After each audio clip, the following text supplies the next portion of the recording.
బ్రహ్మర్షి పితామహ పత్రిజీ గారికి ఆత్మ ప్రణామములు. వంశీ మాస్టర్ గారికి ఆత్మ ప్రణామములు. గీతాచార్యులైన శ్రీకృష్ణ పరమాత్మకి ఆత్మ ప్రణామములు. అర్జునుల వారికి ఆత్మ ప్రణామములు. వేద వ్యాస భగవాన్ల వారికి ఆత్మ ప్రణామములు. విఘ్నేశ్వర్ల వారికి ఆత్మ ప్రణామములు. గీతామాతకు ఆత్మ ప్రణామములు. గీతని ఉద్ధరించిన మహానుభావులందరికీ హృదయపూర్వక పాదాభివందనాలు, కృతజ్ఞతలు.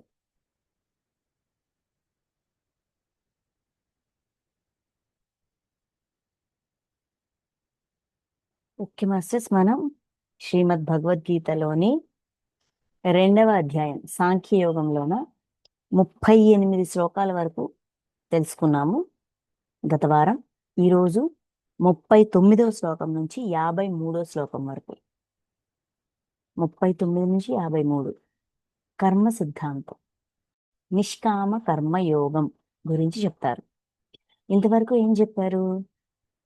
శరీరంతో ఉంటూ ఆత్మగా జీవించడమే సమభావం, మన అంతరంగంలోన మనలోన సమభావాన్ని నెలకొల్పుతుంది, పెంపొందిస్తుంది.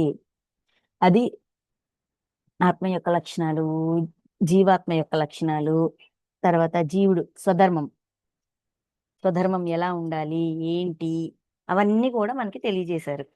అసలు స్వధర్మం అంటే ఏంటి, ఇవన్నీ ఎక్స్ప్లెయిన్ చేశారు కదా. చెప్పిన తర్వాత ఇప్పుడు కర్మ సిద్ధాంతం, నిష్కామ కర్మయోగం. అసలు మనకి దీనికంటే ఒక 3-4 శ్లోకాల ముందు మాట చెప్తారు. జన్మ తీసుకోకముందు ప్రాణులన్నీ ఏంటిది ఇంద్రియ గోచరము కావు. మరణించిన తర్వాత కూడా అన్ని ఇంద్రియ గోచరము కావు కదా. ఈ జననానికి మరణానికి మధ్యలో ఉన్న ఈ సమయంలోనే ప్రాణులన్నీ వ్యక్తమవుతాయి. అవ్యక్తము మరణించిన తర్వాత అవ్యక్తము, జన్మ తీసుకోకముందు అవ్యక్తము, జన్మ తీసుకున్నాక ఆ జననం నుంచి మరణం వరకు ఉన్న ఈ సమయంలోనే అవి వ్యక్తమవుతాయి, తెలియబడతాయి, తెలుస్తాయి. చూడడానికి, వినడానికి, అవగాహన చేసుకోవడానికి ప్రాణులు అప్పుడే కనిపిస్తాయి. అంటే అదే మనకి ఉన్న టైం. జన్మ పరంపర ఇప్పుడు ముందు వెళ్ళే కొద్దీ ఇంకా డీటెయిల్డ్గా చెప్తారు. కాకపోతే ఇక్కడ ఒక పాయింట్ మనకు అవసరం. ఏం నేర్చుకోవాలన్నా కూడా జీవుడుగానే నేర్చుకోగలం. జీవుడుగా నేర్చుకున్న జ్ఞానాన్ని మాత్రమే మనం జీవాత్మలోకి, ఆత్మలోకి నిక్షిప్తం చేయగలుగుతాం. అంటే మన అంతరంగంలోకి ఇంకించగలుగుతాం. శరీరంతో ఏదైతే నేర్చుకుంటామో అనుభవపూర్వకంగా, అనుభూతిపూర్వకంగా ఏదైతే నేర్చుకుంటామో దాన్నే మనం మన లోతుల్లోకి ఇంకించగలం. ఒకసారి శరీరం విడిచిపెట్టాక అనుభూతులు అనేవి పొందడం కుదరదు. ఎందుకంటారా? ఇంద్రియాలు ఉండవు, రుచి తెలియదు. ఇంద్రియాలకే రుచి, వాసన, వినికిడి, చూపు ఇవన్నీ ఉంటాయి. ఇంద్రియాలతో ఉన్నప్పుడే వీటిని అనుభూతి ద్వారా తెలుసుకోగలం, ఎక్స్పీరియన్స్. ఒకసారి శరీరం విడిచిపెట్టిన తర్వాత ఇక్కడ శరీరంతో ఉన్నప్పుడు ఏదైతే నేర్చుకున్నామో దాన్ని ఇంకొంచెం అప్గ్రేడ్ చేసుకోగలం. అందులో స్పెషలైజేషన్ అంటే ఓకే, ఇదేంటిది, ఈ గులాబీ పువ్వు వాసన ఈ విధంగా ఉంటుంది, ఒక మధురమైన స్వీట్, ఒక మైసూర్ పాక్ వాసన ఈ విధంగా ఉంటుంది, దాని రుచి ఈ విధంగా ఉంటుంది. అదేవిధంగా ఎవరికైనా సహాయం చేస్తే లోపల పొందే ఆ స్వాంతన, మనకు అనిపించే ఆ ప్రశాంతత, ఇది ఇలా ఉంటది అని తెలుసుకుని అటువంటి సహాయము, అటువంటి పనులు ఇంకొంచెం చేయగలుగుతాం. శరీరంతో లేనప్పుడు, అంటే ఆత్మస్థితిలో ఉన్నప్పుడు, ఆత్మగా ఉన్నప్పుడు, వేరే డైమెన్షన్స్లో ఉన్నప్పుడు. కానీ శరీరంతో ఉన్నప్పుడే నేర్చుకోవడం అనేది కుదురుతుంది. అయితే శరీరంతో ఉన్నప్పుడే ఇదే మనకి దొరికిన అవకాశం. చూడండి, ఒక మాట అంటారు, దీపం ఉండగానే ఇల్లు చక్కబెట్టుకోవాలి అని. దీపం, ఆత్మ అనేది శరీరంలో ఉన్నప్పుడే మనలో చైతన్యం వస్తుంది. ఆ చైతన్యం యొక్క సహాయంతోనే మనం నేర్చుకోగలం. ఒకసారి దీపం ఆరిపోతే ఏమీ కనబడదు. అంటే ఒకసారి జీవాత్మ శరీరం నుంచి బయటికి వెళ్ళిపోతే ఏం చేయడం కుదరదు. ఆ జన్మలో ఏదైతే మనం నేర్చుకున్నామో, తెలుసుకున్నామో, అనుభూతి చెందామో, అనుభవించామో వాటిని నెమరవేసుకోవడం అనేది జరుగుతది. అది 'కర్మ' బుక్‌లో టార్కమ్ గారు కూడా చాలా క్లియర్‌గా చెప్తారు ఆ పాయింట్. ఇక్కడ ఏమైతే నేర్చుకున్నామో అదే ఉంటది తప్ప మిగతా శరీరాలతో అంటే 4, 5, 6, 7 ఈ శరీరాలతో నేర్చుకోవడం అనేది కుదరదు. మొదటి 3 శరీరాల ద్వారానే లెర్నింగ్ అనేది పాసిబుల్ అవుతది అని చెప్తారు. సో, అన్ అన్ ఇప్పుడు ఇదంతా ఎందుకు చెప్తున్నారు మనకి కృష్ణుడు? అర్జునుడికొచ్చిన డౌట్స్. పండితుడు, ఒక జ్ఞానికి ఈ అవగాహన ఉండాలి. అప్పుడే తాను ఎందుకు జన్మ తీసుకొనొచ్చాడో, తన ప్రణాళికాబద్ధంగా తను జీవిస్తూ, తను నేర్చుకోవాల్సింది తాను నేర్చుకుంటూ, చెయ్యాల్సింది చేస్తూ, చెయ్యకూడనిదేంటో తెలుసుకుంటూ, అది చెయ్యకుండా ఒక జాగ్రత్తతో జన్మ అనే ఈ జర్నీని కొనసాగిస్తూ, పాత రుణాల్ని తీర్చుకుంటూ జ్ఞానంగా మార్చుకుంటాడు. కొత్త రుణాల్లో ఇరుక్కోడు. ఇది ఒక మానవుడు చెయ్యాల్సిన జన్మ ప్రయాణం. అయితే అనుభవాలు కావాలి కాబట్టి మొదటి జన్మల్లోన మనం రకరకాలుగా ఉంటాము, చేస్తాము. కాదనట్ల. బట్ రాను రాను కూడా ఆ అవగాహన కూడా మారిపోతది. ఎందుకంటే ఆ ఎక్స్‌పీరియన్స్ అయిపోయింది గదా! ఆ ఎక్స్‌పీరియన్స్ అయిపోయింది కాబట్టి అది మారిపోతది. అది చెప్తూ అంతకుముందు 38 శ్లోకంలో ఏం చెప్తారు? సారీ 37, 38 ఒక్కసారి వెనక్కి వెళ్లి చూద్దాం. రణరంగమున మరణించినచో నీకు వీర స్వర్గము ప్రాప్తించును. యుద్ధమును జయించినచో రాజా భోగములు అనుభవింపగలవు. రాజ్యభోగములు అనుభవింపగలవు. కనుక కృతనిశ్చయుడవై యుద్ధమునకు లెమ్ము. సరైన నిర్ణయం తీసుకో. ఆ నిర్ణయం మీద నిలబడు. అయితే ఆ నిర్ణయం ఏ విధంగా ఉండాలి? మనం తీసుకునే నిర్ణయం ఏ విధంగా ఉండాలి? జయాపజయములు, లాభనష్టములు, సుఖదుఖములు సమానముగా భావించి యుద్ధ సన్నద్ధుడవు కమ్ము. అప్పుడు నీకు పాపములు అంటనే అంటవు. సమభావంతో ఎప్పుడైతే మన అంతరంగంలో సమభావం ఉంటుందో, మనం ఒక నిర్ణయం తీసుకున్నప్పుడు ఈ సమభావానికే ప్రాముఖ్యత ఇస్తూ నిర్ణయం తీసుకుంటామో, అప్పుడు పాత లెక్కలకి రీచేస్తాము. కొత్త లెక్కల్లో ఇరుక్కోం. ఆ సమభావాన్ని డెవలప్ చేసుకోవడానికి అంటే ఏకత్వము, సమభావము దీన్ని డెవలప్ చేసుకోవాలి అంటే, దీన్ని మనం నేర్చుకోవాలంటే, మన లోతులులోకి ఇంకించాలి అంటే, మనకి జ్ఞానయోగ దృష్టి ఉండాలి. కర్మయోగ దృష్టి కూడా ఉండాలి. ఇది చెప్పాక ఇప్పుడు చూడండి ఈ రోజు నుంచి 39వ శ్లోకం. ఓ పార్థ ఈ సమత్వ బుద్ధిని ఇంతవరకును జ్ఞానయోగ దృష్టితో తెలిపితిని. ఇంతవరకు సమత్వ బుద్ధిని ఎలా డెవలప్ చేసుకోవాలి? బుద్ధిలో సమానత్వాన్ని నింపడం సమత్వ బుద్ధి అంటే. అన్నిటిని సమంగా చూడగలగడం. అంటే ప్రతీదీ లెర్నింగ్‌గా చూడగలగడం. అది మనిషా? జంతువా? ఇవన్నీ కాదు. అవన్నీ మ్యాటర్ కాదు. ఇప్పుడు ఈ పరిస్థితి వచ్చినా, ఈ వ్యక్తి నా దగ్గరికొచ్చి ఒక మాట అన్నా, నేను ఒకళ్ళ దగ్గరికి వెళ్లి ఒక పరిస్థితిని ఎదుర్కొన్నా దేనికోసం? ఏ లెర్నింగ్ కోసం వచ్చింది? అని అనే ఆలోచనతో బాధ పెట్టేవాడిని, తిట్టేవాడిని, దూషించేవాడిని, భూషించేవాడిని ప్రతి ఒక్కడిని కూడా ఎవరిని తప్పు పట్టకుండా, ఈ పరిస్థితి నుంచి నేనేం నేర్చుకోవాలి అనే కోణంలో చూడగలగడం సమబుద్ధి. బుద్ధిలో సమానత్వాన్ని. వాడు లెర్నింగ్‌కొచ్చినోడే, నేను లెర్నింగ్‌కొచ్చిందాన్నే.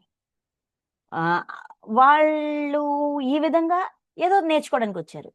అయితే వాళ్ళ ద్వారా నేనేం నేర్చుకోవాలి అనే కోణంలో చూసినప్పుడు మనం ఎవరిని తప్పు పట్టం గదా! ఎవరిని జడ్జ్ చేయం గదా! ఎవరి గురించి కంప్లెయింట్ ఇవ్వం గదా! అసలు మన ఎనర్జీని గాని, ఆలోచనని గాని, సమయాన్ని గాని ఎదుటివాడి కోసం వెచ్చించం గదా! మన వైపు వన్ మన దృష్టి మన వైపే ఉంటుంది. మన ఆలోచన మన వైపే ఉంటుంది. మన వేళ్ళు ఇటు నుంచి ఇటు మారుతాయి. ఇలా మారుతాయి. ఇలా మారినప్పుడే మన జన్మ సాఫల్యత పొందుతది. పూర్తిగా లెర్నింగ్ తీసుకోగలుగుతాం. అందుకని సమత్వ బుద్ధిని, ఈ బుద్ధిని ఇంతవరకును ఈ సమత్వ బుద్ధిని అంటే సమానత్వాన్ని నేర్పించే బుద్ధిలో సమానత్వాన్ని స్థాపన చేయడానికి జ్ఞానయోగ దృష్టితో తెలిపితిని. ఇప్పుడు దానినే కర్మయోగ దృక్పథంతో వివరించెదను. వ్యక్తములు, ప్రాణులు వ్యక్తమైనప్పుడు రికార్డ్ అయ్యేదే కర్మ సిద్ధాంతం. పనిచేసేది కర్మ సిద్ధాంతం. శరీరంతో వచ్చాం. చేసే ప్రతి పని రికార్డ్ అవుతది. భూమి అనే ఈ ప్లానెట్ని అలానే తయారు చేశారు. ఎవరు అంటే మనం ఏమిస్తే అది పొందుతాం. ఇదొక్కటే రూల్ ఇక్కడ వర్తిస్తుంది. ఏమిస్తే అది పొందుతాం. ఇచ్చిన దాని రిఫ్లెక్షనే మనం పొందేది. కాబట్టి ఇది వెంటనే రిఫ్లెక్ట్ అయ్యి వస్తుంది. దానికోసం మనం ఆలోచించాల్సిన అవసరం లేదు. ఇక్కడ ఏంటంటే ఆలోచించొద్దు అని కూడా కాదు, అవసరం లేదు, అలా రిఫ్లెక్ట్ అయ్యి వచ్చేస్తుంది. కర్మయోగ దృక్పథంతో వివరించదను. అందుకని జీవించి ఉన్న ఈ కాలంలో మనం పాటించాల్సిన నియమం ఏమిటి? కర్మ నియమం. శరీరం తీసుకొని వచ్చాక మనం పాటించాల్సిన నియమం కర్మ నియమం. కర్మ నియమాన్ని ఆచరిస్తూ కూడా బుద్ధిలో సమద్భావాన్ని స్థాపన చెయ్యొచ్చు. అది సాధ్యము, ఇంకా ఈజీగా సాధ్యము అని చెప్తున్నారు. వివరించదను వినుము. దానిని ఆకలింపు చేసుకుని ఆచరించినచో కర్మబంధముల నుండి నీవు ముక్తుడు అయ్యదవు. వివరిస్తాను, ఎక్స్ప్లెయిన్ చేస్తానని చెప్పారు. నేను ఎక్స్ప్లెయిన్ చేస్తానని ఊరుకోలేదు చూడండి కృష్ణుడు. దానిని ఆకలింపు చేసుకుని, సరే ఆయన ఎక్స్ప్లెయిన్ చేసిన దాన్ని విని అలా ఊరుకోవాలా? వింటే సరిపోతుందా? ఆకలింపు చేసుకోవాలి అంటే అంతరంగంలోకి తీసుకెళ్ళాలి. అంతరంగంలోకి తీసుకెళ్ళాలంటే విన్నదాన్ని విచక్షణతో ఆలోచించి అవగాహన చేసుకొని అర్థం చేసుకొని మన లోపలికి ఇంకించుకోవాలి. అక్కడతో సరిపోతుందా? ఓ దిస్ ఇస్ దిస్, ఇది రూల్ అనమాట, ఇది ఈ రూల్ అనమాట, అంటే ఈ భూమి మీద ఈ రూల్ వర్తిస్తుంది అనమాట, ఏది ఇస్తే పొందుదాం అనమాట, ఇదనమాట అదనమాట అన్ని వినేసి అర్థం చేసుకుంటే సరిపోద్దా? మళ్ళీ అక్కడ వదలట్లేదు. ఆకలింపు చేసుకుని ఆచరించినచో, దాన్ని ఆచరణలో పెడితే కర్మబంధముల నుండి నీవు ముక్తుడవయ్యదవు. ఈ కర్మబంధాల నుంచి ముక్తి పొందుతాము అంటే కర్మని జ్ఞానంగా మార్చడం ద్వారా ముక్తయ్యా, సమబుద్ధి వస్తుంది, సమభావం వస్తుంది అని చాలా చక్కగా ఎక్స్ప్లెయిన్ చేశారు. చెప్తూ 40వ శ్లోకం చూడండి. ఈ నిష్కామ కర్మయోగమును ప్రారంభించినచో దీనికి ఎన్నటికీ బీజనాశము లేదు, దీనికి విపరీత ఫలితములే ఉండవు. పైగా ఈ నిష్కామ కర్మయోగముని ఏ కొంచెం సాధన చేసినను అది జన్మ మృత్యు రూప మహాభయం నుండి కాపాడును. 3 పాయింట్స్ చెప్పారు. నిష్కామ కర్మయోగాన్ని ప్రారంభిస్తే బీజనాశము లేదు, ఫస్ట్ పాయింట్. విపరీత ఫలితాలు ఉండవు, సెకండ్ పాయింట్. ఏ కొంచెము సాధన చేసినను జన్మ మృత్యు రూప భయము నుండి కాపాడును. అయ్యో పుట్టాను చచ్చిపోతాను, అయ్యో చచ్చిపోయాను పుడతారు, పుట్టుక మరణం, ఈ రెండిటికి సంబంధించిన మనలో ఉండే రకరకాల భయాల నుంచి మనల్ని మనం సంరక్షించుకుంటాం. అంటే మనం భయం నుంచి అభయంలోకి వస్తాము. దేనికి సంబంధించిన? జన్మకి సంబంధించిన, మృత్యువుకి సంబంధించిన భయాన్ని దాటుతాం. ఓకే, ఇది third point. Next second point ఏంటి? విపరీత ఫలితాలు ఉండవు. ఫస్ట్ పాయింట్ ఏంటి? ఎన్నటికీ బీజనాశము లేదు. అయితే నిష్కామ కర్మయోగం ప్రారంభించినచో అంటే ఇప్పుడు ఏదైనా ఒక పని చేయడానికి మనం మొదలు పెడుతున్నాం, ఒక సాధన మొదలు పెడుతున్నాం. ఆ సాధన చేస్తే మనం ఏం పొందుతాము అనేది చెప్తే కదా ఆ సాధన చెయ్యాలా వద్దా మనం డిసైడ్ చేసుకుంటాం. సింపుల్గా ఇప్పుడు అందరికీ విష్ణు సహస్రనామం వచ్చు, లలితా సహస్రనామం వచ్చు, పూజలు వచ్చు, వ్రతాలు చేస్తారు, తర్వాత వినాయకుడి పూజని, ఇంకో పూజని, సత్యనారాయణ స్వామి వ్రతం అని ఇవన్నీ చేస్తుంటాం కదా. ఈ కథల్లోన, ఈ వ్రతాల్లోన అన్నింటిలోనూ ముందు ఏం చెప్తారు? సత్యనారాయణ స్వామి వ్రతం చేస్తే మీకు కావాల్సింది అందుతుంది, మీరు కావాల్సింది పొందుతారు. అదే విధంగా ఈ లలితా సహస్రనామంలో పలానా పలానా ఋషి పలానా పలానా వాళ్ళతో మాట్లాడుతున్నప్పుడు ఈ ఈ ఈ జ్ఞానం బయటకు వచ్చింది, ఈ జ్ఞానాన్ని విన్నవాడు, ఆచరించినవాడు, ఈ జ్ఞానాన్ని తెలుసుకున్నవాడు ఈ అమ్మవారి యొక్క కృపకి పాత్రులవుతారు అని ముందు మాట. దాన్ని ఏమంటారంటే ఉత్తర పీఠిక అని ఏదో అంటారు, కరెక్ట్గా గుర్తులేదు, రాంగ్ అయితే క్షమించండి. ముందేం చెప్తారు? మనం చదవబోయే శ్లోకాలు, లేదంటే చెయ్యబోయే పూజ, చెయ్యబోయే వ్రతం యొక్క ఎఫెక్ట్, దానివల్ల మనం ఏం పొందుతామనేది ముందు చెప్తారు. చెప్పాక ఆ విషయాన్ని తెలియజేస్తారు. అదే విధంగా ఇక్కడ ఏం చెప్తున్నారు కృష్ణుడు? నిష్కామ కర్మయోగాన్ని ప్రారంభించినచో బీజనాశము ఉండదు, విపరీత ఫలితాలు ఉండవు. అంతేకాకుండా కర్మయోగమును కొంచెం సాధన చేసినను జన్మ మృత్యు రూప భయం నుంచి బయటపడతాము. ఈ 3 పాయింట్స్ చెప్తున్నాను. ఇప్పుడు నేను ఏదైనా చెయ్యాలి అంటే, నా మైండ్ సెట్ ఎలా ఉంటది? సహజంగా మానవుడి మైండ్ సెట్ ఎలా ఉంటది? ఏదో ఒక లాభాన్ని ఆశించి ఒక పని చేస్తాం. లేకపోతే దాని వైపు కన్నెత్తి కూడా చూడం. ఇది సహజ స్వభావం. అందుకే దీని ప్రభావం ఏ విధంగా ఉంటుంది? ఔట్‌పుట్ ఏ విధంగా ఉంటుంది? అనే అవగాహన ఇస్తున్నారు. ఆ అవగాహన. సరే. ఈ ఈ ఏంటది? ఈ 3 పాయింట్స్ ఏంటి? బీజనాశము లేదు. ఇక్కడ బీజనాశము అంటే ఎప్పుడైతే నిష్కామ కర్మయోగాన్ని ఆచరించడం ప్రారంభించామో, మనం ఆచరణ స్టార్ట్ చేసామో, వినడం కాదు, ఆకలింపు చేసుకోవడం కాదు. ఆచరణ స్టార్ట్ చేసామో, బీజము నాశనం అవ్వదు. మన బీజం ఏంటి? మన విత్తు ఏంటి? మనం ఎక్కడి నుంచొచ్చాం? మన ఆత్మ నుంచొచ్చాం. ఆత్మ నశించదు. అంటే ఆత్మ నశించదని తెలుసు కదా! ఈ స్థాణువు, సనాతనము, ఎప్పటినుంచో ఉంది, ఎల్లకాలం ఉంటది. కరెక్టే. మరి నాశనం అవ్వడం అంటే ఏంటి? దానిలోన ఇంకొన్ని కర్మల్ని యాడ్ చేయకుండా దాన్ని సంరక్షిస్తాము. నశింపజేయకుండా దాని లోడ్‌ని తగ్గిస్తాం. అంటే తగ్గించడం కాదు. ఉన్న లోడ్‌ని ఇంకొంచెం పెంచకంట అలా ఉంచుతాం. అది నాశనమయ్యేంత లోడ్ దాని మీద వెయ్యం. ఓకే. విపరీత ఫలితాలే ఉండవు. అంటే విపరీతమైన ధోరణి నుంచి బయటకొస్తాం. అహంకారం, ద్వేషం ఇటువంటి వాటిని ఇంకొంచెం పెంచి పోషించకుండా అక్కడితో ఆపుతాం. విపరీతమైన ఎమోషన్స్‌లోకి వెళ్ళకుండా మనల్ని మనం సంరక్షించుకుంటాము. ఓకే. అని చెప్తూ జన్మ మృత్యు రూప భయం నుంచి కూడా విడుదల పొందుతాము. జన్మంటే భయం, మృత్యువంటే భయం ఇయన్నీ కూడాను దాటుతాం. ఏం చేస్తే? నిష్కామ కర్మయోగాన్ని ప్రారంభిస్తే.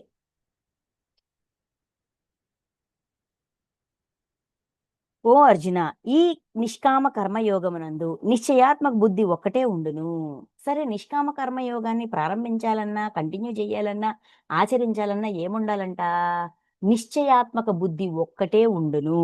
కానీ భోగాసక్తులైన వివేకహీనుల బుద్ధులు చంచలములై ఒక దారి తెన్ను లేక కోరికల వెంట నలువైపులా పరుగులు తీయుచు అనంతములుగా నుండును. ఇది చాలా కీలకమైన పాయింట్ నిష్కామ కర్మయోగానికి సంబంధించి. కర్మయో ని ని ఈ నిష్కామ కర్మయోగమును నిశ్చయాత్మక బుద్ధి ఒక్కటే ఉండును. అంటే అర్థమేంటి? ఇప్పుడు మనం జన్మ తీసుకున్న తర్వాత పని చేస్తా ఉంటాం. ఏదో ఒక పని. ఆ పని దేనికి సంబంధించి? మనలో ఉండే కోరికలని, మనం చెయ్యాలనుకుంది, మనం పొందాలనుకుంది. అలా మనకి సంబంధించిన కోరికలని నెరవేర్చుకోవడానికి, మన గుణాల్ని సాటిస్ఫై చేసుకోవడానికి, మనం సాధించాలి అనుకుంది సాధించడానికి, దానికి రిలేటెడ్‌గా పనులు చేస్తా ఉంటాం. కదా! చెయ్యగా ఇంక చాలు నేను మరి చెయ్యను అనే నిశ్చయం వస్తదా? రాదా? విరుద్ధత నుంచి దివ్యత్వం వైపు ఒక ఒక ఒక టర్నింగ్ తిరుగుతామా? తిరగమా? అది ఎలా వస్తది? కర్మని ఆచరించగా కదా వస్తది. నిష్కామ కర్మయోగమునందు నిశ్చయాత్మక బుద్ధి ఒక్కటే ఉండును. ఎప్పుడైతే మనం నిర్ణయించుకుంటామో, బుద్ధిలోన ఒక నిర్ణయాన్ని తీసుకుంటామో, ఇక మీదట నేను సరి అయిన పనే చేస్తాను. సరికాని పని నేను చెయ్యను. ఇది సరి అయినది, ఇది సరికానిది అనే అవగాహన వచ్చిన రోజు మార్చేస్తాం. అక్కడి నుంచి నిష్కామం చేస్తాం. అది రావాలి అంటే కర్మని ఆచరిస్తా ఉండాలి. ఇప్పుడు అర్జునుడి విషయమే తీసుకుందాం. తాను అర్జునుడిగా జన్మ తీసుకున్న తర్వాత యుద్ధాలేమి చేయలేదా? చేశారుగా. ఎన్నో యుద్ధాలు చేశారు. ఇప్పుడు ఈ యుద్ధానికొచ్చేసరికి ఎప్పుడైతే అర్జునుడిని కృష్ణుడు క్షమ, కృతజ్ఞత ఇటువంటివన్నీ తెలియజేస్తూ తట్టి లేపారో ఎక్స్‌క్యూజ్ మీ. అప్పుడేమన్నారు? ఇంక చాలు. ఇంక నేను చెయ్యను. యుద్ధం చెయ్యను అని నిర్ణయం తీసుకున్నారు. అయితే ఆ నిర్ణయం తీసుకోవడం వెనక కారణాన్ని తెలుసుకోవాల. ఎప్పుడైతే కారణాన్ని తెలుసుకుంటామో బుద్ధి నిశ్చయంగా ఉంటది. బుద్ధిలో నిశ్చయం ఎందుకొచ్చింది? ఇప్పుడు అర్జునుడి బుద్ధిలో ఈ నిశ్చయం, ఇంక యుద్ధం చేయకూడదు, ఇంక రక్తపాతం వద్దు, హింస వద్దు అనే నిశ్చయం ఎందుకు వచ్చింది? అది నేర్చుకోవడానికే ఈ జన్మ తెచ్చుకున్నారు కాబట్టి.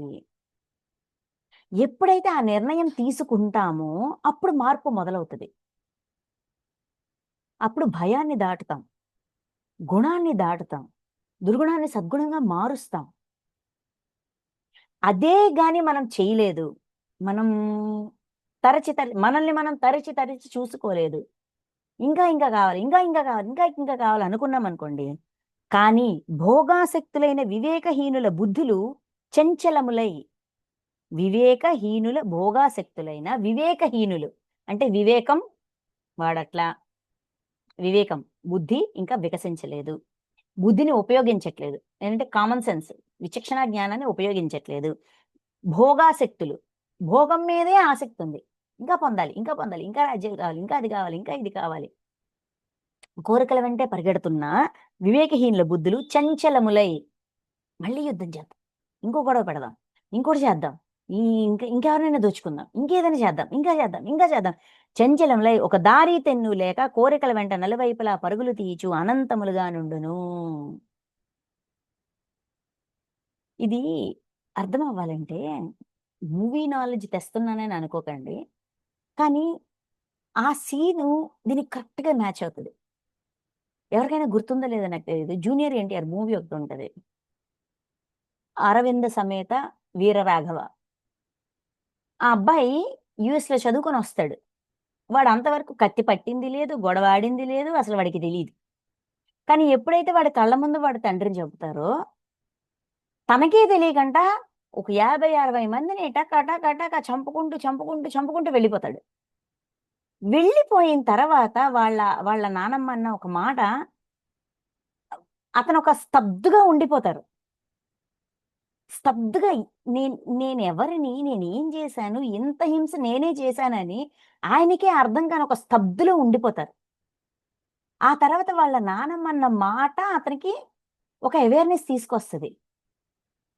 ఇంత హింస నాలో ఉందా?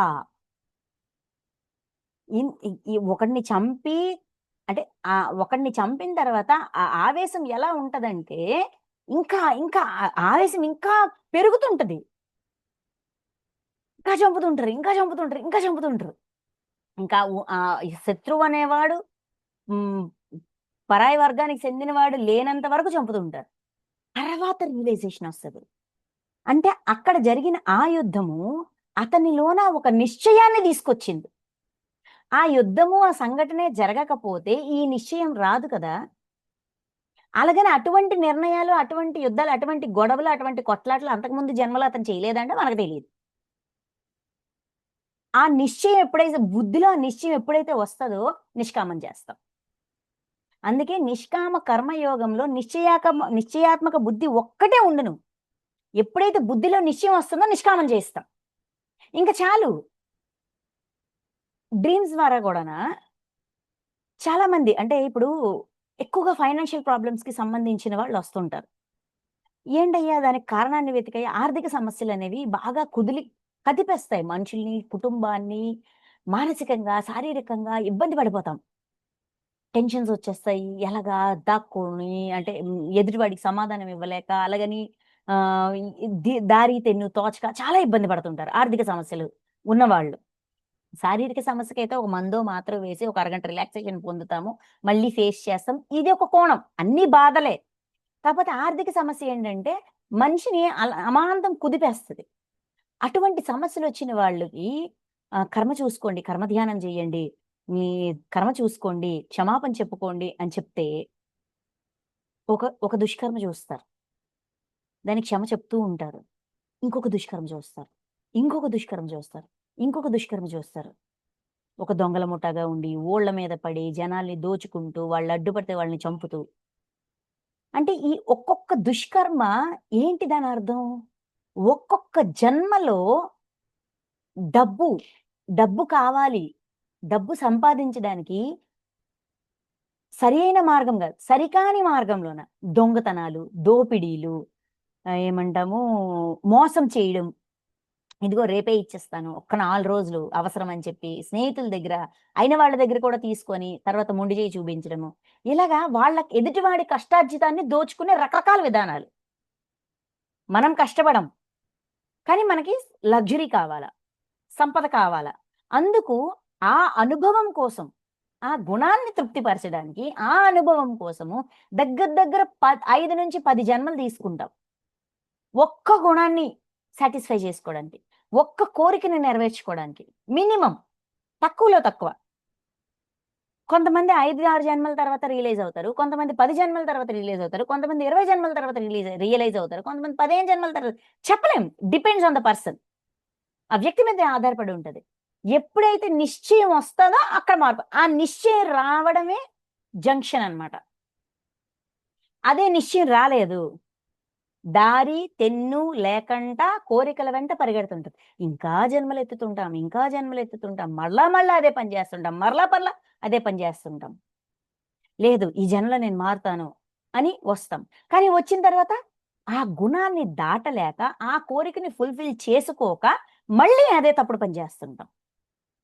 అందుకే భోగాశక్తులైన వివేకహీనుల బుద్ధులు చంచలములై, బుద్ధి స్థిరత్వం రాలా, చంచలంగా ఉంది. విచక్షణ పని చేయట్లా. నాకు నాకు భోగం కావాలబ్బా! నేను కష్టపడలేను. లేదంటే ఏదైనా చేయని, తప్పుకు దొరకకుండా, బయటకి దొరకకుండా తెలివితేటలతోనే మోసం చేయొచ్చు. తెలివి లేకపోయినా బలవంతంగా దోచుకోవచ్చు. ఏదైనా సరే భోగం కావాలి, భోగం మీద ఆసక్తి ఉంది, దానికోసం ఏదో ఒకటి చేయడం. ఈ విధంగా కోరికల వెంట నలువైపులా పరుగులు తీయచు అనంతములుగా నుండును. ఇది కర్మే. ఇది కర్మయోగమే. కర్మనియమమే. ఏమిస్తే అది పొందుతామనే కర్మనియమం అందరికీ వర్తిస్తది. నా గత జన్మలకి వర్తిస్తది. నా ప్రస్తుత జన్మకి వర్తిస్తది. నా రాబోయే జన్మలకి వర్తిస్తది. నేను చేసే ప్రతి పనికి వర్తిస్తది కర్మనియమం. ఏదిస్తే అది పొందుతాం. ఒకటే రూల్. ఒకటే ఫార్ములా. ఏదిస్తే అది పొందుతాం. ఇచ్చింది రిఫ్లెక్ట్ అయ్యి వచ్చేస్తది. అందులో డౌటే లేదు. అందుకే ఒక అవకాశం వచ్చింది. మనం జన్మ ద్వారా కొన్ని అవకాశాల్ని తెచ్చుకుంటాం. చూడండి, మాస్టర్స్ అంటారు, ఒకే పరిస్థితి మరలా వస్తుంది అంటే, ఆ పరిస్థితి నుంచి నేర్చుకోవాల్సింది నేర్చుకోవట్లేదు కాబట్టే పరిస్థితి రిపీట్ అవుతుంది అని. అక్కడ ఆ మూవీలో ఆయన ఏం చేస్తాడు? ఆ పరిస్థితినే డెడ్ ఎండ్. ఇంక అది అతనికి అది వందో దెబ్బ. మేబీ గత జన్మలో హింసా ప్రవృత్తి ఉంది. దాన్ని మార్చడానికే ఈ జన్మ తీసుకున్నారు. అందుకే హింస చేసే కుటుంబంలో జన్మ తీసుకున్నారు. మార్చాలి అంటే హింస అంటే ఏంటో పరిచయం ఉండాలి గదా! పరిచయం ఉంటేనే ఇది సరి అయిందా, సరికాందని అవగాహనొస్తది. ఆ అవగాహనతో మార్చగలుగుతాం. ఆ ఒక్క యుద్ధం అతనికి అతనిలో మార్పు తీసుకొచ్చింది. ఇంక చెయ్యనివ్వను గూడా. నేను చెయ్యను అనేది ఒక లెక్క. నేను చెయ్యనివ్వను. ఒక్క ప్రాణం కూడా కోల్పోవడానికి నేనింక ఒప్పుకోను అని నిర్ణయం తీసుకుంటాడు. కష్టపడతాడు, ఇబ్బంది పడతాడు, రకరకాల ప్రయత్నాలు చేస్తాడు, బెదిరిస్తాడు, భయపెడతాడు. మొత్తానికి అంతా తాను చేసిన హింసని మళ్ళీ సరిజేసి, ఒక సుఖమయ జీవితాన్ని అందించే ప్రయత్నం చేశాడు. చేశారా లేదా? ఎక్కడొచ్చింది ఆ నిర్ణయం? హింసతోనే వచ్చింది. ఇది ఆఖరి హింస అవ్వాలి అనే అవగాహనతో వచ్చింది. అందుకని దొరికిన అవకాశాన్ని లెర్నింగ్‌గా ఎప్పుడైతే మారుస్తామో, అప్పుడు ఏంటిది, నిష్కామ కర్మయోగ ఆచరణ అనేది స్టార్ట్ అవుతది. అందుకే ప్రారంభించినచో, స్టార్ట్ చెయ్యాలి అంటే నిశ్చయాత్మక బుద్ధి ఉండాలి. నిశ్చయాత్మక బుద్ధి ఉన్న దగ్గర నుంచి నిష్కామ కర్మయోగం మొదలవుతది. అంతవరకు కర్మయోగం మాత్రమే ఉంటది.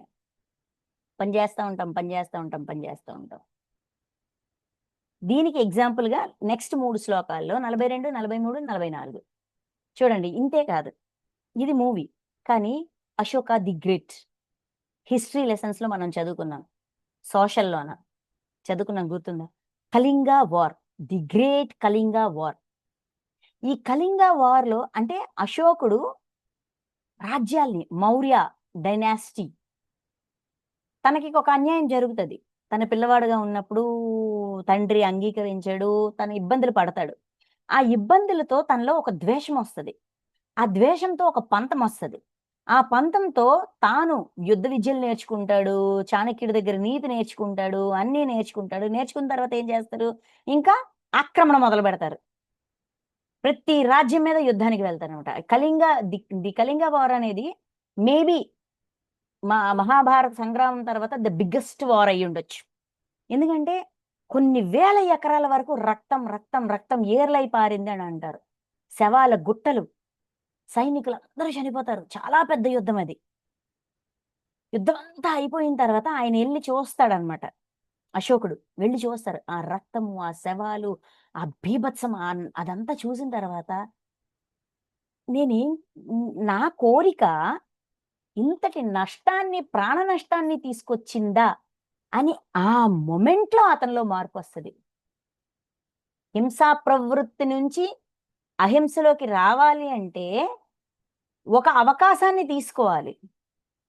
మనల్లో మనం నిశ్చయాత్మక బుద్ధిని పెట్టడానికి.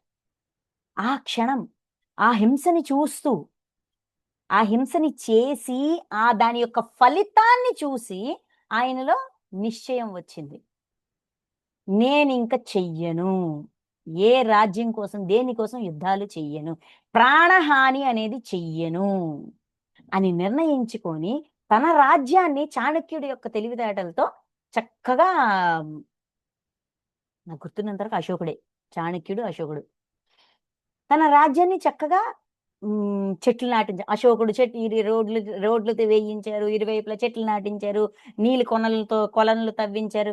ఏ ప్రజలకైతే ప్రాణాలు, ఇప్పుడు ఒక ఇంట్లో ఉన్న ఒక మగవాడు ఒక సైనికుడిగా యుద్ధంలోకి వెళ్ళి చనిపోయాడు. ఆ ఇంటి పోషణ, బాధితుల ఫ్యామిలీస్ అన్నీ ఉంటాయి గదా!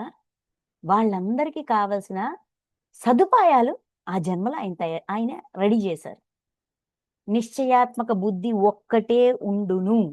అంటే ఎప్పుడైతే బుద్ధిలో నిశ్చయం తెచ్చుకుంటామో ఆ క్షణం నుంచి నిష్కామం చేస్తాం. ఇప్పుడు మనం దుష్కర్మలు చూస్తున్నాం. దుష్కర్మ చూసుకున్నాక అబ్బబ్బా! ఎంత ఘోరంగా చంపేశాను, ఎంత గట్టిగా కొట్టేశాను, ఎంత పెయిన్ ఉంటది కదా! వద్దురా బాబు! ఇంక చాలు. ఇంక మనం కొట్టొద్దు. ఇంకెవరిని మాట ఇసరొద్దు. ఒక్క మాట నోటి నుంచి వచ్చే మాట ఆడేవాడికి దాని యొక్క తీవ్రత తెలియకపోవచ్చు. కానీ పడేవాడు అది తట్టుకోలేక కొన్నిసార్లు ఆత్మహత్య కూడా చేసుకుంటాడు. ఆ బాధ తట్టుకోలేడు. ఆ మాట చేసే గాయం బయటికి ఒక రక్తం చుక్క రాదు. కానీ లోపలంతా దొలిచేస్తది. తట్టుకోలేక కొంతమంది సూసైడ్‌లు కూడా చేసుకుంటారు. వద్దు. ఇంకిలాంటి పని చేయొద్దు. మన బుద్ధిలో నిశ్చయాన్ని తెచ్చుకుంటున్నాం. ఆ రోజు నుంచి అటువంటి పని చెయ్యకూడదని మనల్ని మనం అవేర్‌నెస్‌లోకి తెచ్చుకుంటున్నాం. తెచ్చుకుంటున్నాం లేదా? అందుకే దుష్కర్మ చూడాలి. కర్మధ్యానం చెయ్యండి. ప్రతి సమస్యకి వెనకున్న కారణాన్ని చూడండి. ఏమి ఇవ్వకంట ఏమీ పొందము. ఒకటి పొందుతున్నామంటే ఆల్రెడీ గతంలో ఇచ్చాము కాబట్టే పొందుతున్నాము అని అర్థం చేసుకొని, మన బుద్ధిలోన నిశ్చయాన్ని, ఫర్మ్ డెసిషన్, స్ట్రాంగ్ డెసిషన్ తీసుకున్న క్షణం నుంచి అటువంటి పని చెయ్యము. అంటే సరికాని పని చెయ్యము. ఏ పని చేసినా కూడా ఎవరికీ హాని కలగకుండా జాగ్రత్త పడుతూ చేస్తాం. ఎవరిని బాధ పెట్టకూడదు. ఎవరిని బాధ పెట్టే హక్కు నాకు లేదు. ఇంతవరకు పెట్టిన బాధలు చాలు. ఇంతవరకు చేసిన ఈ సృష్టికి చేసిన నష్టాన్ని, ప్రాణులకు చేసిన నష్టాన్ని ఇంక చాలు. మరి చెయ్యను. ఈ జన్మ మనం తెచ్చుకుందే ప్రాయశ్చిత్తం కోసం. ఆ ఎరుక వచ్చిన రోజు నుంచే మన నిజమైన బర్త్‌డే. అక్కడి నుంచి నిష్కామ కర్మయోగం మొదలవుతుంది. అంతవరకు కర్మయోగం. అది చెప్తున్నారు. చెప్తూ 42, 43, 44 ఈ 3 శ్లోకాల్లో కూడా ఎందుకు అంత లోతుల్లోకి వెళ్లి చూడరు? మనిషి అనేవాడు ఒకే పరిస్థితి పదే పదే ఎదురవుతున్నా కూడా ఎందుకు ఇలాంటి పరిస్థితులే నాకు ఎదురవుతున్నాయి అనే లోతుల్లోకి ఎందుకు వెళ్లి చూడడు అనే దానికి సమాధానం. కాకపోతే ఇక్కడ వేదాలు అనే పదం వాడతారు. చూద్దాం. ఓ అర్జున, వివేకహీనులైన జనులు ప్రాపంచిక భోగముల యందే తలమునకలై ఉందురు. ఎవరికైతే వివేకం, విచక్షణ జ్ఞానం పనిచేయట్లేదు. అది ఎలా పనిచేయాలో అలా పనిచేయట్లా. సరిగ్గా పనిచేయట్లా. విచక్షణ జ్ఞానం లేదు. జనులు అటువంటి వాళ్ళు ప్రాపంచిక భోగములు యందే తలమునకలై ఉందురు. ఈ ప్రపంచమే సమస్తం. ఇందులో పొందే సుఖాలు, సౌఖ్యాలే సమస్తం అనే అవగాహనలో అటువంటి మైండ్ సెట్‌లో ఉండిపోతారు. అందులోనే తలమునకలై ఇంకదే సమస్తం, సర్వస్వం. ఈ భౌతిక ప్రపంచం, ఈ భౌతిక ప్రపంచం ద్వారా సుఖాలు, సౌఖ్యాలు, భోగాలే సమస్తం అనే భావనలోనే అక్కడే ఆగిపోతారు. దానికి మించింది ఇంకా ఉంది అనే అవగాహన ఉండదు. వారు కర్మఫలములను ప్రశంసించు వేదవాక్యముల యొక్క బాహ్యార్థములు యందే ప్రీతి వహింతురు. కర్మఫలములను ప్రశంసించు. ఇక్కడ మనకి నిష్కామ కర్మయోగం యొక్క ఫస్ట్ శ్లోకంలో ఏమన్నారు? ఇది ప్రారంభిస్తే బీజనాశము ఉండదు, విపరీత ఫలితాలు ఉండవు, జన్మ మృత్యు యొక్క భయం నుంచి బయటపడతారు అని చెప్పారు. అది ఫస్ట్ సెంటెన్స్. అదేంటి? నిష్కామ కర్మయోగాన్ని ఆచరిస్తే వచ్చే ఫలితం. ఈ ఫలితాన్ని పట్టుకుంటారు. కానీ ఏమన్నారు తర్వాత?